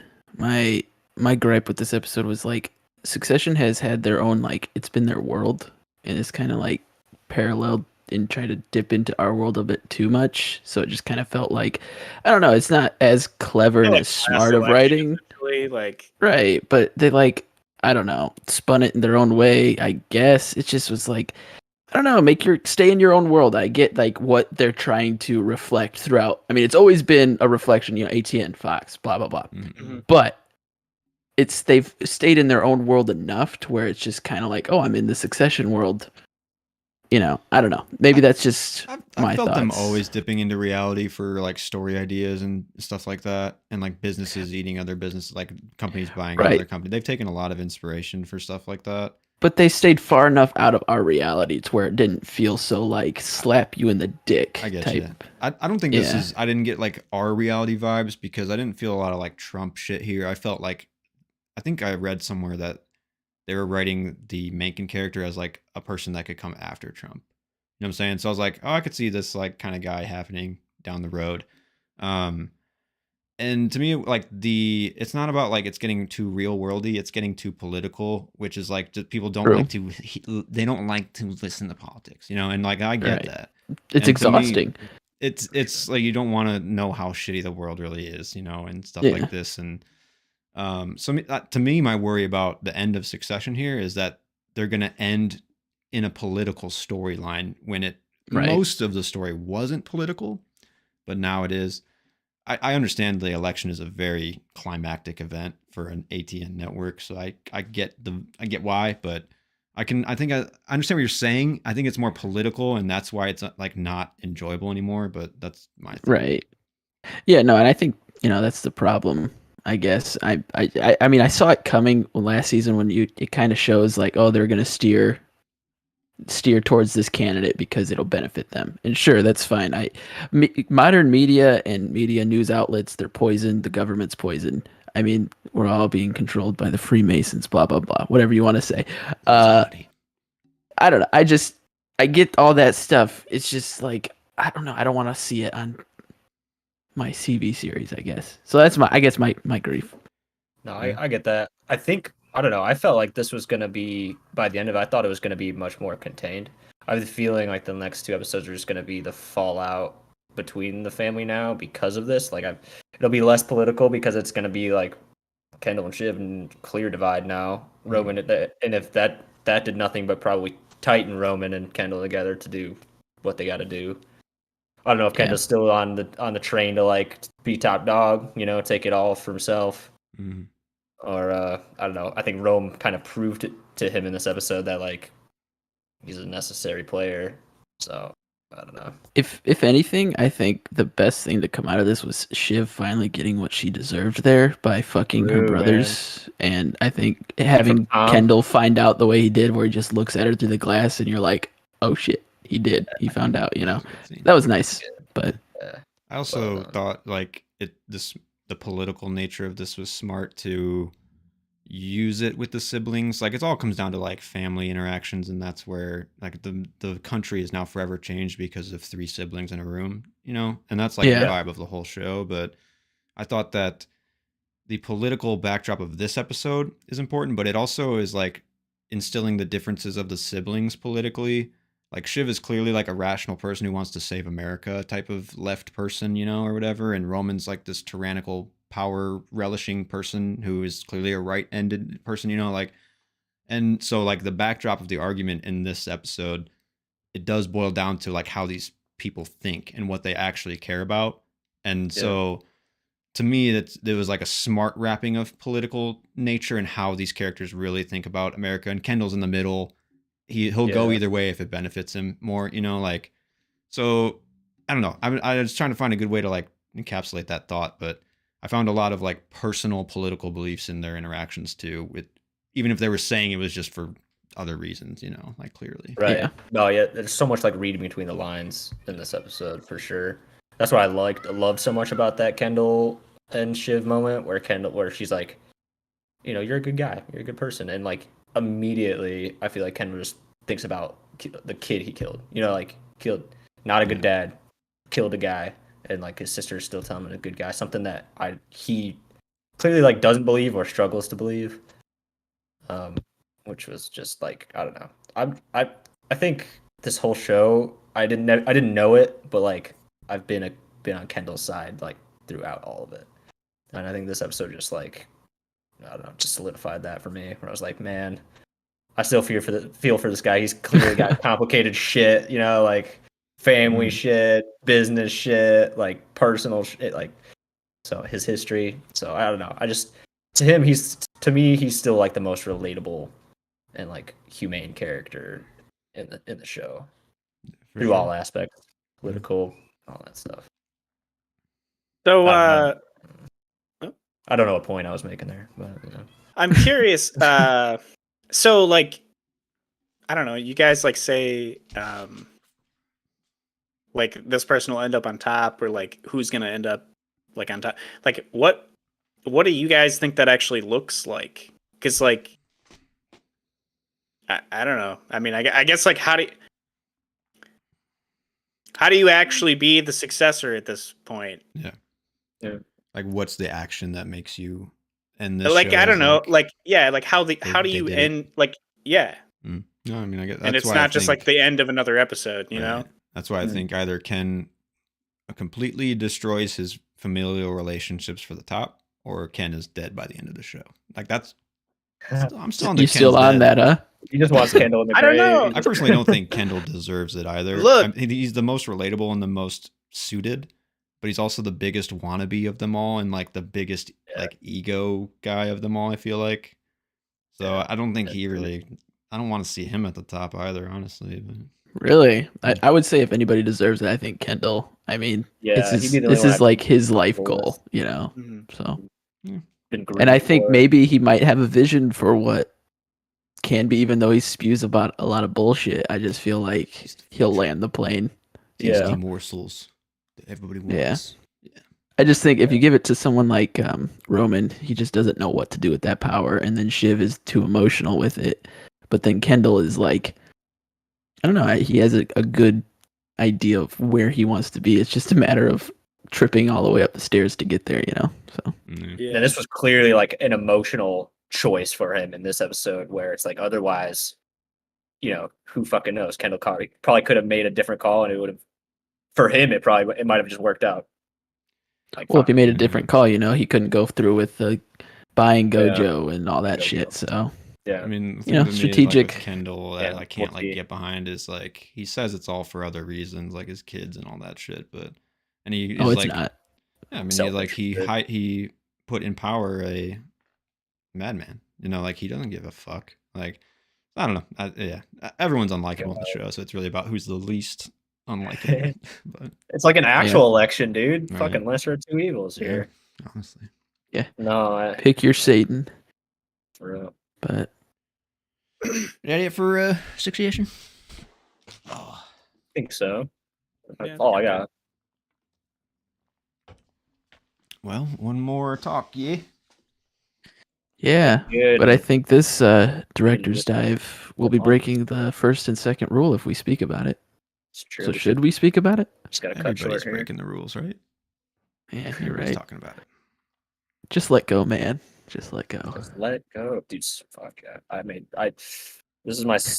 haven't watched this film in a long time, and I made so many notes, and most of them are just copies of quotes because there's so many fucking good quotes in this movie.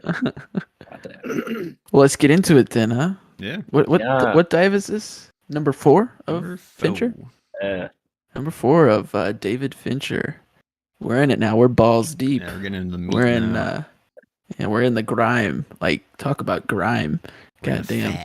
We're in the fatty. Yeah. We're talking, of course, about Fight Club. Flash of a dick on the screen. Yeah. Oh, the one frame cut-ins of Tyler Durden just flashed behind you. I saw it. Oh, shit. So what you said, Noah, this is your second time. I want to say this is like my 10th plus time watching this movie, honestly. It's either my second or third. Yeah, I haven't watched 10 times you've seen this? I've put it on and watched this at least 10 times, yes.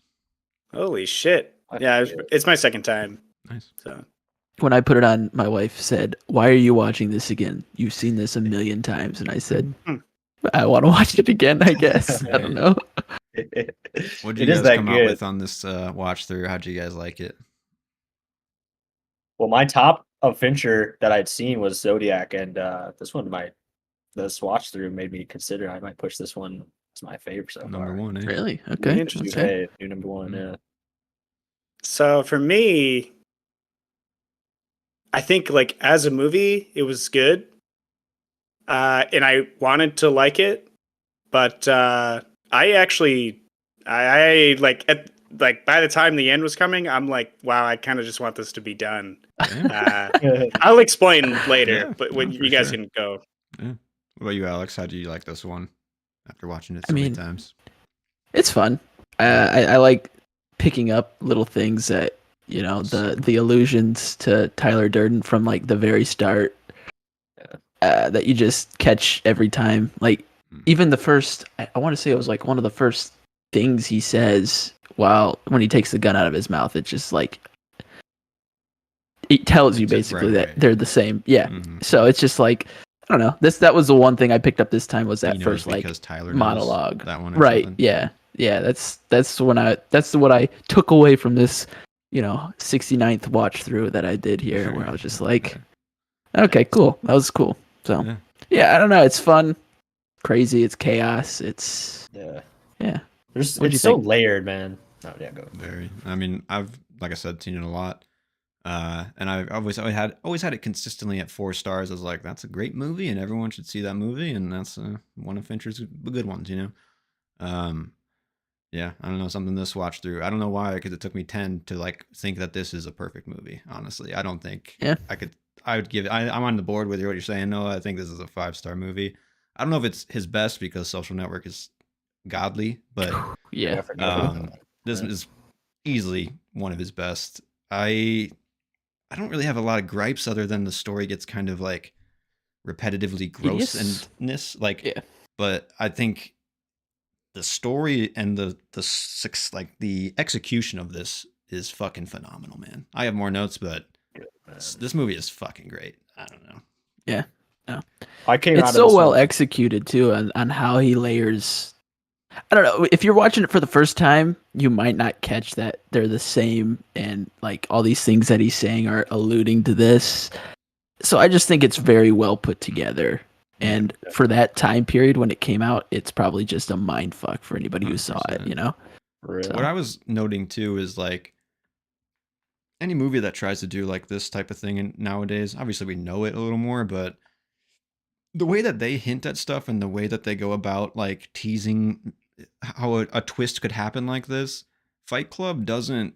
It gives you 50 hints straight up, but like for some reason the filmmaking doesn't like accent it to make you think like there's a weirdness happening. You're just like, these are 2 characters, they're real. Like, and for some, I don't know, it's like I couldn't put my finger on like how they did it, but this one feels like there's every hint, but you're not looking at them at all. Whereas like other ones, it's like, oh, that's hinting at something there. Like, I don't know. Yeah, that was just Fight Club is perfect in that way. What an example of that, like that I noticed in this watch through was like when he's mentioned, he's like, yeah, basically Tyler and Marla would never be in the same room. Right. And like every time she, immediately she leaves, he walks in, can't talk, don't talk to her about me, all that kind of stuff. I don't know. I caught more of that this time where I was like if you didn't get all the other like the 40 other hints, like that should tip you off.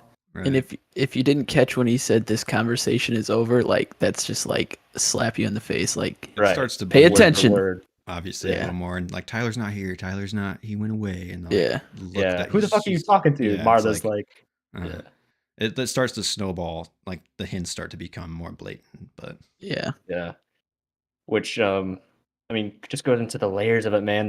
First of all, the narration too. I think it's like probably like one of the best uses of narration. I would say just because it's such an internal dialoge of like shit I was wondering happening too, because like I'm not huge on narration, but for some reason I love this one. Like it feels so necessary, and obviously he's crazy, and you need to have these little inner dialogues. But I mean, there's like I want to like an hour of just narration total in this movie. You know what I'm saying? Like there's so much, but it's I don't know. It works. Good, man. I listed every single one of the Jax things because I was like, does this tell a story here? It kind of does. If you want me to read them out, it starts with medulla oblongata, which he's like, I'm Jack's medulla oblongata. Without me, Jack could not regulate temperature or emotions or any of this stuff.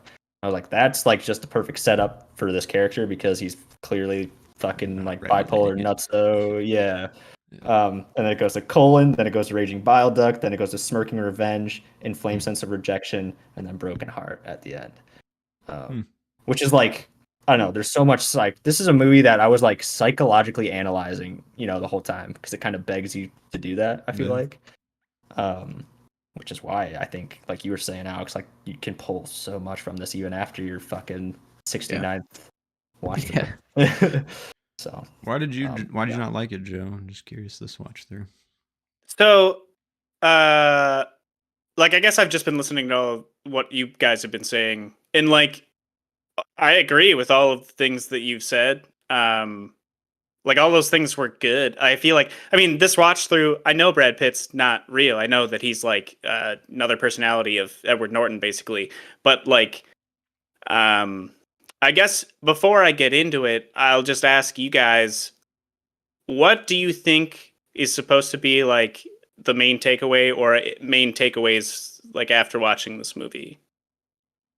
So I kind of wrote a little bit about that because I thought, like, when you're first introduced to Tyler, it's like this part of Edward Norton's character that's like that he needs, right? Like that he needs to like get him out of his fucking routine, out of his he's kind of like stuck, Gotta burn confidence down for him. Right. So and then it becomes like, oh, we'll start this fight club. We'll get, we'll beat it out. Like we need to release and vent and all that. And then he starts fucking Marla. So it's like, for a lot, I think it's at first like Edward Norton's character like regards Tyler as like his friend, like this guy that's gonna like help him just like grow and like become more of the person he wants to be. And then as it goes on, you just realize like how fucking toxic and like Tyler's character is, I thought, embody just like the pure animal instinct of like humans, like the guy who's gonna go everything by his gut, do whatever the fuck he wants in the name of like what freedom, self-fulfillment, that kind of stuff. And like when in Edward Norton's character at the beginning is like such the the cubicle in between the lines kind of guy.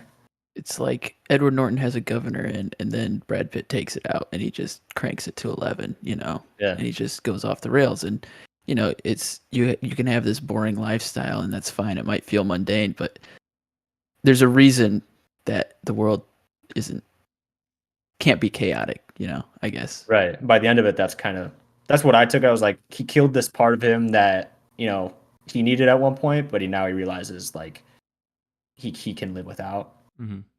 It's still probably going to be learned there. from it all, obviously. He found his confidence without having that. Mm-hmm.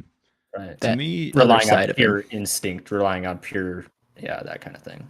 To me, why I decided to bump this up to a 5-star perfect movie with extreme importance in my eyes is because this movie is capturing a generational feeling that especially people in 1999, I'm assuming, were really on board for, because this movie, there's like a cult of America that this is like their movie. You know what I'm saying? Like, and I can feel it even now, 20 years later, on how like consumerism affects male psyche specifically, but like anyone's psyche about like how you're not actually a member of society, but you're like being forced into its like rhythms. You know what I'm saying? You have to participate no matter anyways. Yeah. So I felt a lot of pull towards a generational feeling and thought in this movie that I was on board for in a modern sense. The unrest. Yeah. And just like people not knowing their directions or what life is trying to get out of them anymore and stuff like that. And overall, the message I got for like Edward Norton's character is that like a revolution can be justified and all that stuff, but if it gets out of your hands, it can be something completely horrific too, like right. So that's where it kind of ends for me, where it's like justified horror, like, or like justified change, kind of. Is it though? Like, so that's, I don't know. There's a lot of that in what I got out of it, but what did you think, Joe? Like, what did you take? I think it's interesting that you brought up the consumerism parts, because like maybe it's just because I'm not an angry person. Look, my job, I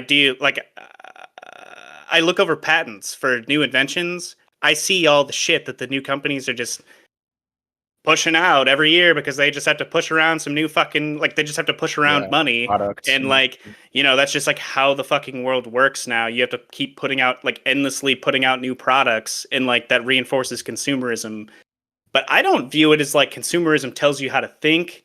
My main problem with consumerism is like sustainability aspects.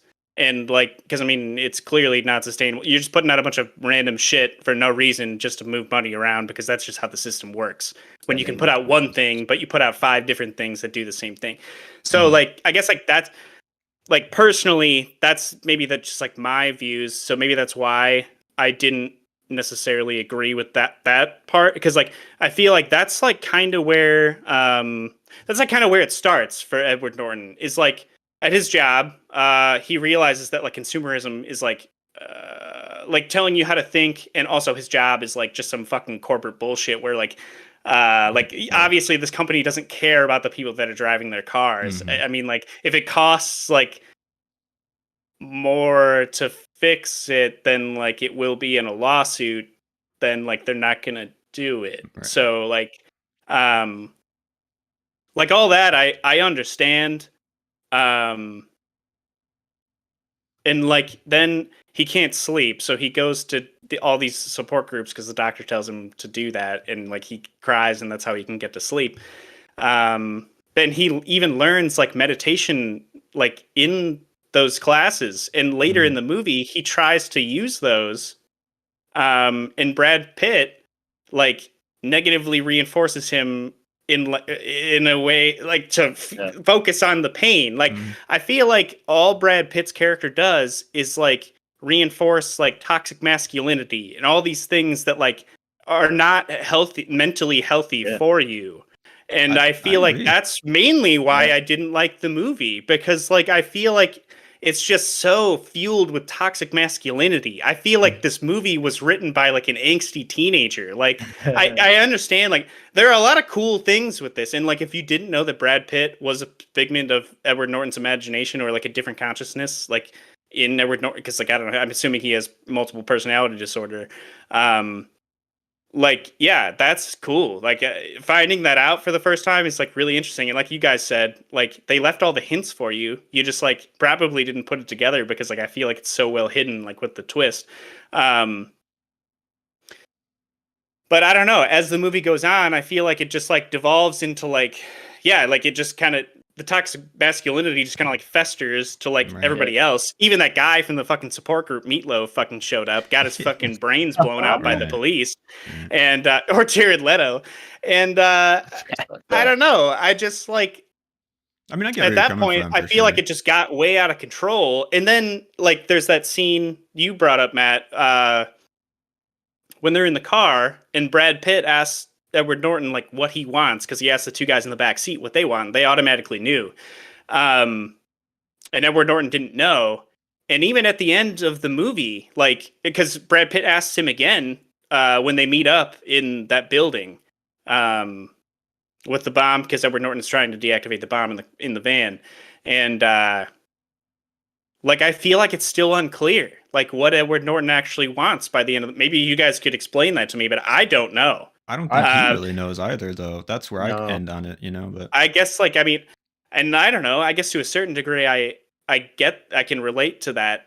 But like for the most part, I do know what I want. I don't know. I mean, yeah. There's still like some question like up in the air, and I guess, I don't know. I understand that like I would like to fight the system, but like I feel like I don't know. There are much better ways to do it than just causing anarchy. Like I don't know. That's pretty much my main gripes with it. That's why I kind of didn't really like. I mean, there were parts of it I really liked, but like overall, the content I did not like. No, so I guess that's yeah. No, yeah, I kind of agree with like I think to speak to a little bit of what you're. I think you have I mean, the consumerism. You obviously have like a unique perspective on that I think is totally valid, because like from like what you're saying, I can totally understand where you're coming from of like it's just necessary for how the world works nowadays. So like you can't really fucking. Well, I guess what I was saying is like it's not necessary. Like with how America works with with capital. Yeah, I don't know. I don't want to get into some bullshit here, but like you could put out one fucking product, but like you have 5 companies putting out the same fucking product. And like you could, with no fucking way to recycle any of those resources that you use. So like that's the problem I have with it. But I feel like that isn't how the world has to work. Like so, but I don't know. So. I think that's what like makes Tyler Durden's character so like attractive in the beginning. You're like, this guy, you can totally like get on board with this guy and like the fight against the system and all that shit, and like, you know, like we should change the system if the system's broken or doesn't, you know, isn't what it could be. But I think that's, I mean, by the end of it, like the spiral you're talking about, that's what I loved, because it drove home the point of like, yeah, this guy's clearly like kind of he's wrong. He's literally a psychopath. Like he's a psychopath, and by the end, literally he's like a psychopath. Gets all these people on board and fucking starts a revolution. Like, like Edward Norton walks into a room like spray painted with the word war on it, and it's like, I don't know, that was like an impactful moment to me, because it was like, holy shit, like we're backing this guy who now, like, you know, was all about like individualism and freedom and like fighting the system, and now all he's done is create like another system that is fueled by this toxic masculinity, you know, fueled by fucking like angst and anger against the system. And it's like, that's not, you know, it's obviously not constructive, it's destructive. And you know, Tyler's got a fetish with that, because it's like, that's, you know, that's what gets the shit done, that's what fucking works.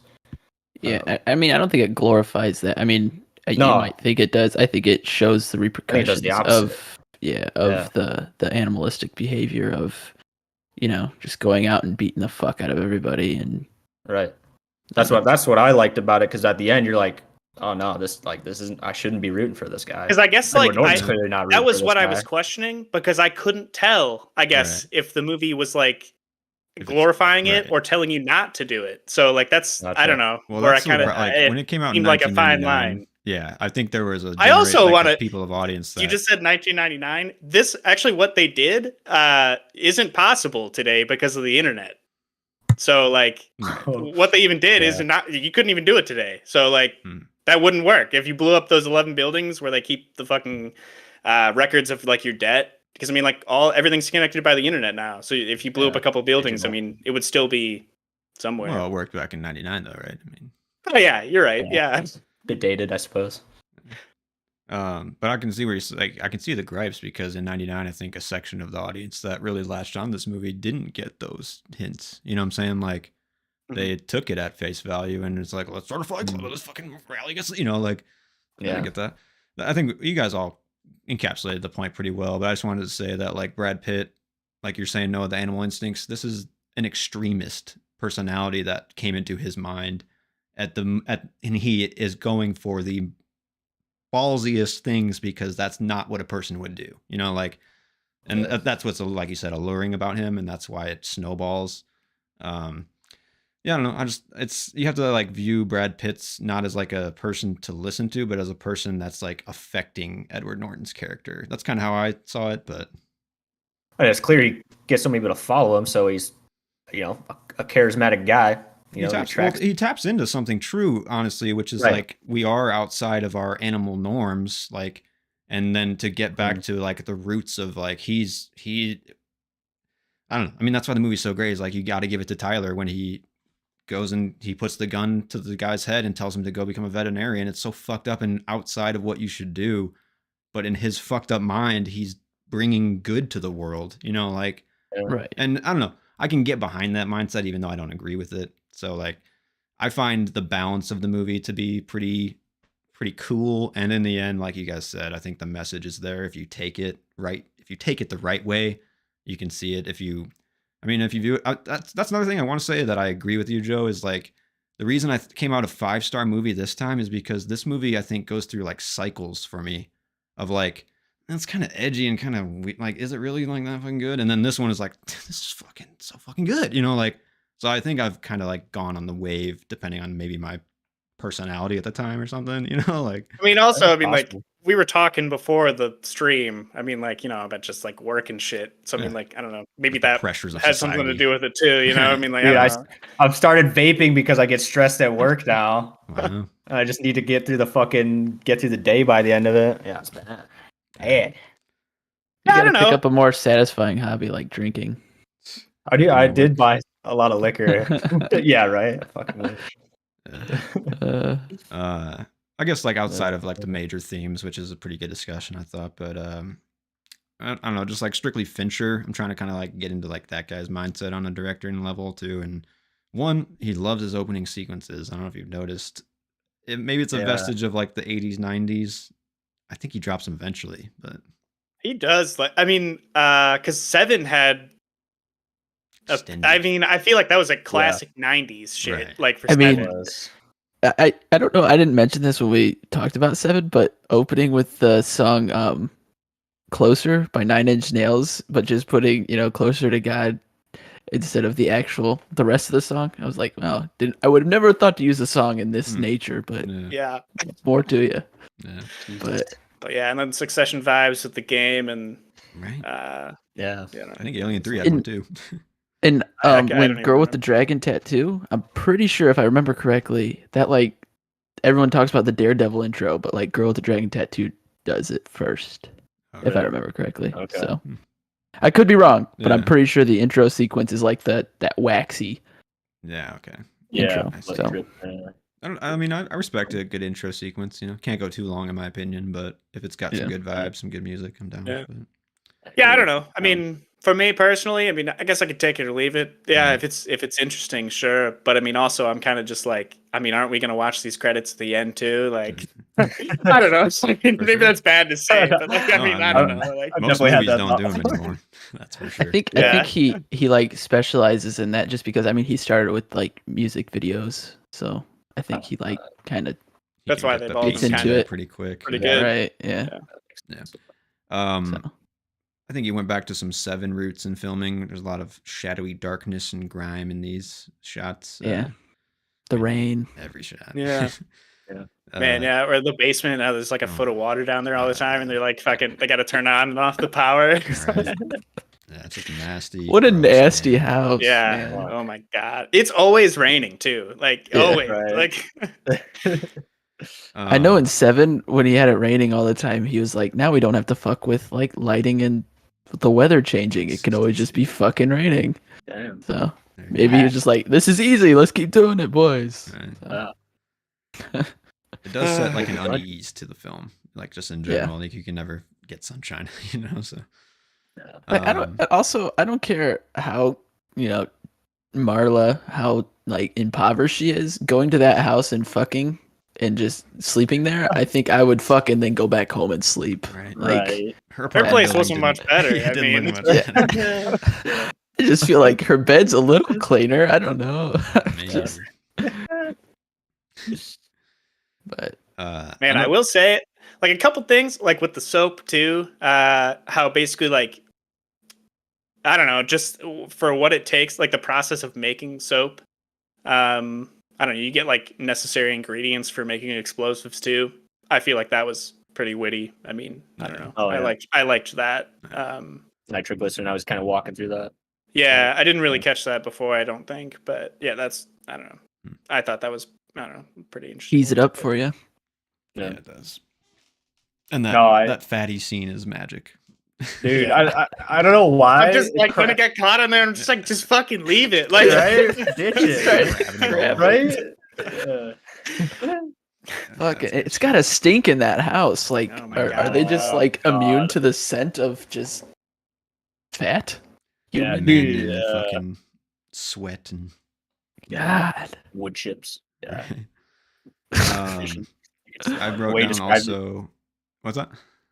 No, just saying the way he describes it, you can smell it. Like, the description's good. Yeah. Another highlight I think of this film specifically is the editing. I don't know if like you guys hyper focused on it that much, but there's so many different types of edits, and there's so many like the first 30 minutes of this movie is electric in my opinion. Like the aggressiveness of it all and the cutting and like the narration. I kind of agree.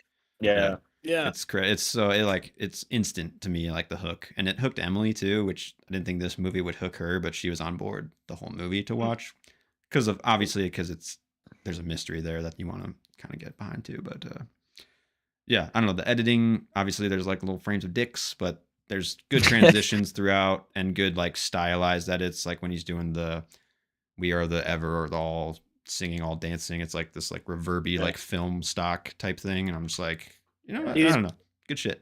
Another like neat little thing I picked up watching this time too. How like Brad Pitt's character Tyler Durden like splices in like one frame into the reels, but like I feel like that's like kind of meta because like he's also spliced into frames of like this movie, at the beginning. Like I don't know. So I didn't catch it until this walkthrough either, but like when it goes back to him with the gun in his mouth, he's like, "So what would your last words be?" And he pulls it out. He's like, "I still got nothing." And he goes, "Oh, flashback humor." Flashback humor. Yeah. Yeah, I'm like, holy shit, got meta quick. Yeah. Clever. Yeah, that's a nice touch. Also, I mean, I love Brad Pitt. Fantastic actor. I think this is one of his most transformative roles. A lot of the times you kind of just see Brad Pitt doing his Brad Pitt shit, which is ultra charming and you definitely want to watch it. But I feel like this one, he just like went all in and like unhinged and kind of, I saw a different character here a lot of the time, whereas most times I see Brad Pitt. But yeah, for sure. Yeah. Feel that. Now, one of the thing that tipped me off where I was like, where it drove home the point of like, yeah, this guy's clearly like the animalistic antagonist was like when after the car crash, after he's like asked him what Edward Norton wants again in like out of life, and then he's just like, he's fucked up and he's like Tyler's just sitting there and disappears after that, but he says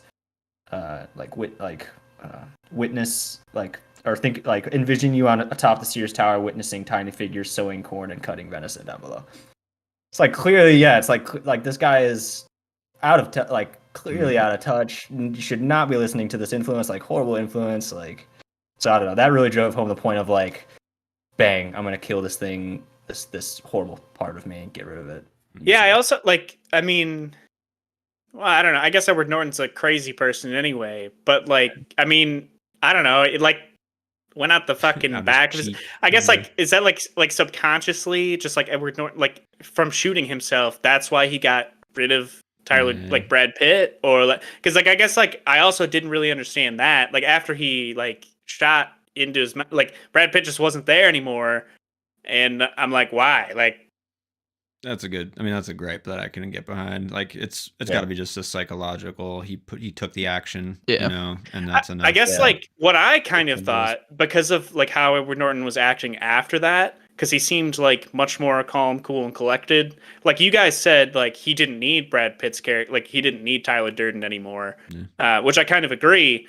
But like in my opinion, he almost turned into him based on how he was acting after that. But I don't know. Maybe that was just how I interpreted it. I mean, you can maybe say that. Yeah, I think there's a good. But then again, open ending here, kind of. Because like I feel like that's why I asked you guys like what were you supposed to get out of this? Because like he turned into the fucking like what you just said, the fucking animalistic antagonist. I mean, if that is like I don't know, maybe that was just my interpretation, but like I think he became the ultimate version of himself. Like.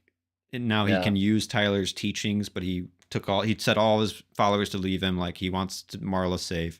He's still him. I think he's a changed him slightly. That was not a big be like thing. a good person still, or like know what he's doing. He's still kind of on the outs of society, but I agree. I was something I glossed over was that I wrote down was like that was a big theme I think I picked up on this time that I didn't last time was like the theme of control, of like who's in control when and why, like for what like why does he's got insomnia, like Edward Norton's character is blacking out clearly when like Tyler Durden thinks he should be in control to get shit done, and then by the end of it, like you're saying, I think it was more of a culmination of like he has Tyler Durden, he has this part of him that he's killed but will like always remain.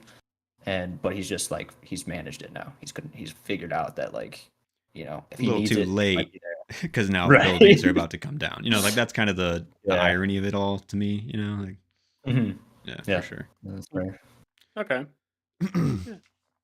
I don't know. I get the control thing though, for sure. Like I was just thinking I about picked up some something about scenes, that too. Yeah. like with his boss, where like he's in control a lot of the time, and it shifts totally to Edward Norton's character. That fucking psycho rant about going in and shooting up the place. Yeah, Jesus, be man. very careful. That's something I feel like no one would write nowadays. Just the state of. I do agree though, Joe, because I haven't read any of other like Chuck Palahniuk stuff, but I know like from other people telling me that he's a very edgy writer. And I think that's why Fincher's touch on this made it magical for me. Like he took the best of it and like didn't get all the edgy shittiness on it. He took a lot of that off, in my opinion. But well, I'm pretty sure the author also said he prefers the movie to his book. So I've heard that before. Yeah, I think you said that last week too. Well, shit, man, that's cool. that's a good movie, man, in my opinion. What's kind of crazy too, when I was watching it this time around, was I remember when Django came out in the Mandingo scene, everyone was saying how brutal it was, the fight scene. I don't know, these fight scenes felt pretty on par with like the brutality of the punches landing, and you just kind of feel it, you feel the raw flesh on flesh. Oh yeah. So I don't know. I just yeah, for sure. Django was intense, but like this was also intense, I guess. I don't know. I just think Tarantino gets a lot of flack for violence in his movies, but like this shit's been around, I think this movie did get a lot of flack for that violent nature. Oh, did it? Or this like his ideals and stuff, obviously, but sure. Okay. I don't know. But I agree, man. That scene with Brad Pitt where he's getting pummeled and just laughing it off is one of the best scenes in the movie and one of the most viscerally disgusting like scenes ever. Like, you don't know where I've been, man. Yeah, like dude literally throws up one of the like, puking blood on him. Yeah, crazy. And then of course the Jared Leto fucking just straight up brutality. That's the one line Fuck that I'm that like, guy, though. that's kind of edgy and maybe a little too much. Rocker. Where he's like, I just wanted to destroy something beautiful. That's the one line where I'm just like, oh, Jesus. That's a little edgy for me. That's what I'm talking about. The fucking teen angst, dude. Yeah, I get you. Yeah. Well, what's next week? Is it Zodiac next? Panic Room, I think, is next, right? Yeah. I think so. Yeah. I haven't seen Panic Room, so I think, has anybody seen this one? Yeah. Nah. Yeah, no, sir. Cool. Everyone's seen Fight Club. Now we'll go fresh faced into Panic Room. See what that one's about here. Yep. Yeah, it'll be fun. Yeah, be a different discussion. Yeah, well, thanks for joining us, guys, on another Director's Dive. What's up? I was just gonna say one more note was I think this was a successful turnaround from the game where he tried to have that cool twist, and then this one was like, I could show you I could land a twist ending, please. Yeah, right? That's true. Oh my god. He improves. I mean, you're so right though. Like, it's like Alien was like he was bouncing back on 7, like, please, I could do a good fucking drama, guys. And then the game comes out, he's like, fuck, I did it again. So. I can prove it, trust me. I have a theory with Fincher's films that I don't know if I want to say it because I don't want to like negatively impact your viewings, but I looked at his filmography and I think he follows a trend of like highs and like not caring about the next one and highs and like kind of like I don't know. Every other film in his filmography is a perfect film, and then the ones in between are just like, it's pretty good. So like Panic Room, I think is gonna be one of those where it's just gonna be like, because Zodiac's right after that, so like. Right. Yeah, Zodiac. I'm assuming this is gonna be the dip. Yeah, because Zodiac fucks, and we know it fucks, so it's just like. Yeah, I'm curious to see if it's gonna live up because now, like you said, no, I think this one might have jumped above Zodiac for me now, but I don't know. I gotta wait till the rankings at the end. So. Yeah, like you said, 2 Social Networks in there. I forgot about that one. That's gonna Social Network is just fucking perfect. I don't know. Good. It's written so well. 200 pages of dialogue. Fuck yeah. We'll get to that one soon, though, a couple weeks. But thanks for joining us again, guys, and we'll see you on the next Director's Dive for David Fincher. Yep. Number 5. Yeah. All right. Well, should I end the streams after I close it out? You know what I'm saying? Like, should I just stop. Wait, how do you normally end them? Well, like now, where it's like, all right, guys, we got anything else? Yeah, this is it, right? I don't know. Yeah, I mean, I think we went through end everything. it, right? And then we could just. Well, I guess we didn't talk about Five Nights at Freddy's. Oh fuck! Yeah, I forgot about that. Oh, I don't know. I'm just curious what the fuck I don't even that know what is. that is. Yeah. Yeah. Okay. I'm glad I'm It's not the like only one. Why a is this getting so much computer traction? game. Like one of the OG computer games, like that you could play. I'm pretty sure, where it's like online. Really? Yeah, like when you went on Addicting Games, it'd be like Five Nights at Freddy's is right there, like, and it's like a animatronic horror something. Yeah, I think it's just like jump scary. If I know. Yeah, you like turn around like, and there's like a weird Freddy animatronic, and you're like, oh my god, yeah. I gotta go run. You see that Nick Cage movie where they come to life? Yeah, I feel like it's gonna be like that. Yeah, hopefully better than that. But I'm picturing. You remember? I think it was just called Slender. Maybe. Slenderman. I don't know. It was that game with Slender Oh, Man yeah. in it. Yeah, it's kind of And like that. he kind of just like shows up. Yeah. Like, he's just kind of like creepy. there behind a like. Yeah, probably gonna be like that. Probably a little bit of Willy's Wonderland there for sure. But That's it. Okay. Yeah. I was just curious because I felt a little out of touch because like on one of the Twitter pages that it's discussing film, but they had like 6 posts about Five Nights at Freddy's, and I'm like, what is this bullshit? Yeah. Like, I mean, Josh Hutcherson finally coming back to do something, but like, I don't know. I just don't feel like this has what it takes to to be good. I don't know. It's got Yeah. what is it? The Pooh like Blood and Honey vibes. Yeah, right. You know, That's- like I think it's a little bit of a step up from that quality Maybe. threshold, but yeah. yeah. Well, It just I seems mean, memey. yeah. It seems goofy as fuck. I don't know. That's what I was like. It just feels like, oh, no, we know that video game movies can work. Let's fucking milk that cow. You Yeah. know? I think Yeah, this one, right. if you put this in like October, this might do all right. It's like Yeah. got the Halloween, got the horror, and it's got the fun. I'd go see it. Well, also the thing is too is so Sarah, she teaches elementary art, and she had her art show, and a lot of the kids drew Five Nights at Freddy's stuff, and I was like, Really? It's because it's What- like the first what is horror this? game that they can play. yeah. Yeah. I was like, what is this game? What is happening? Am I don't know. Am I an old I man? think we missed that generation just barely because I'd never. We played it. must Yeah, have. I never played. Yeah. Yeah. So, that's all I was curious about Five Nights. I thought I was the only one who was unsure of what that was, but I expect 5 of these movies. 5 Yeah. nights, one per night. I don't know. Is that how that works? They're setting them as franchisees. Like, There we go. this first one's just First Night at Freddy's. yeah. Yeah. And it's boring as fuck. Yeah, nothing. It's just high tension. Yeah, no, nothing else. You get a glimpse of No Freddy payoff. at the very end. It's like, oh shit, there is something here. The bear in the corner. Yeah. Uh, All right, well, I mean, yeah, that's all I got. So, if you guys are good, just sign off. Yeah. I gotta crash. Yeah, good talking. I think I'd take off too. All right. Yeah. But yeah. Peace out, Good talk. guys. Talk next week. Sounds good.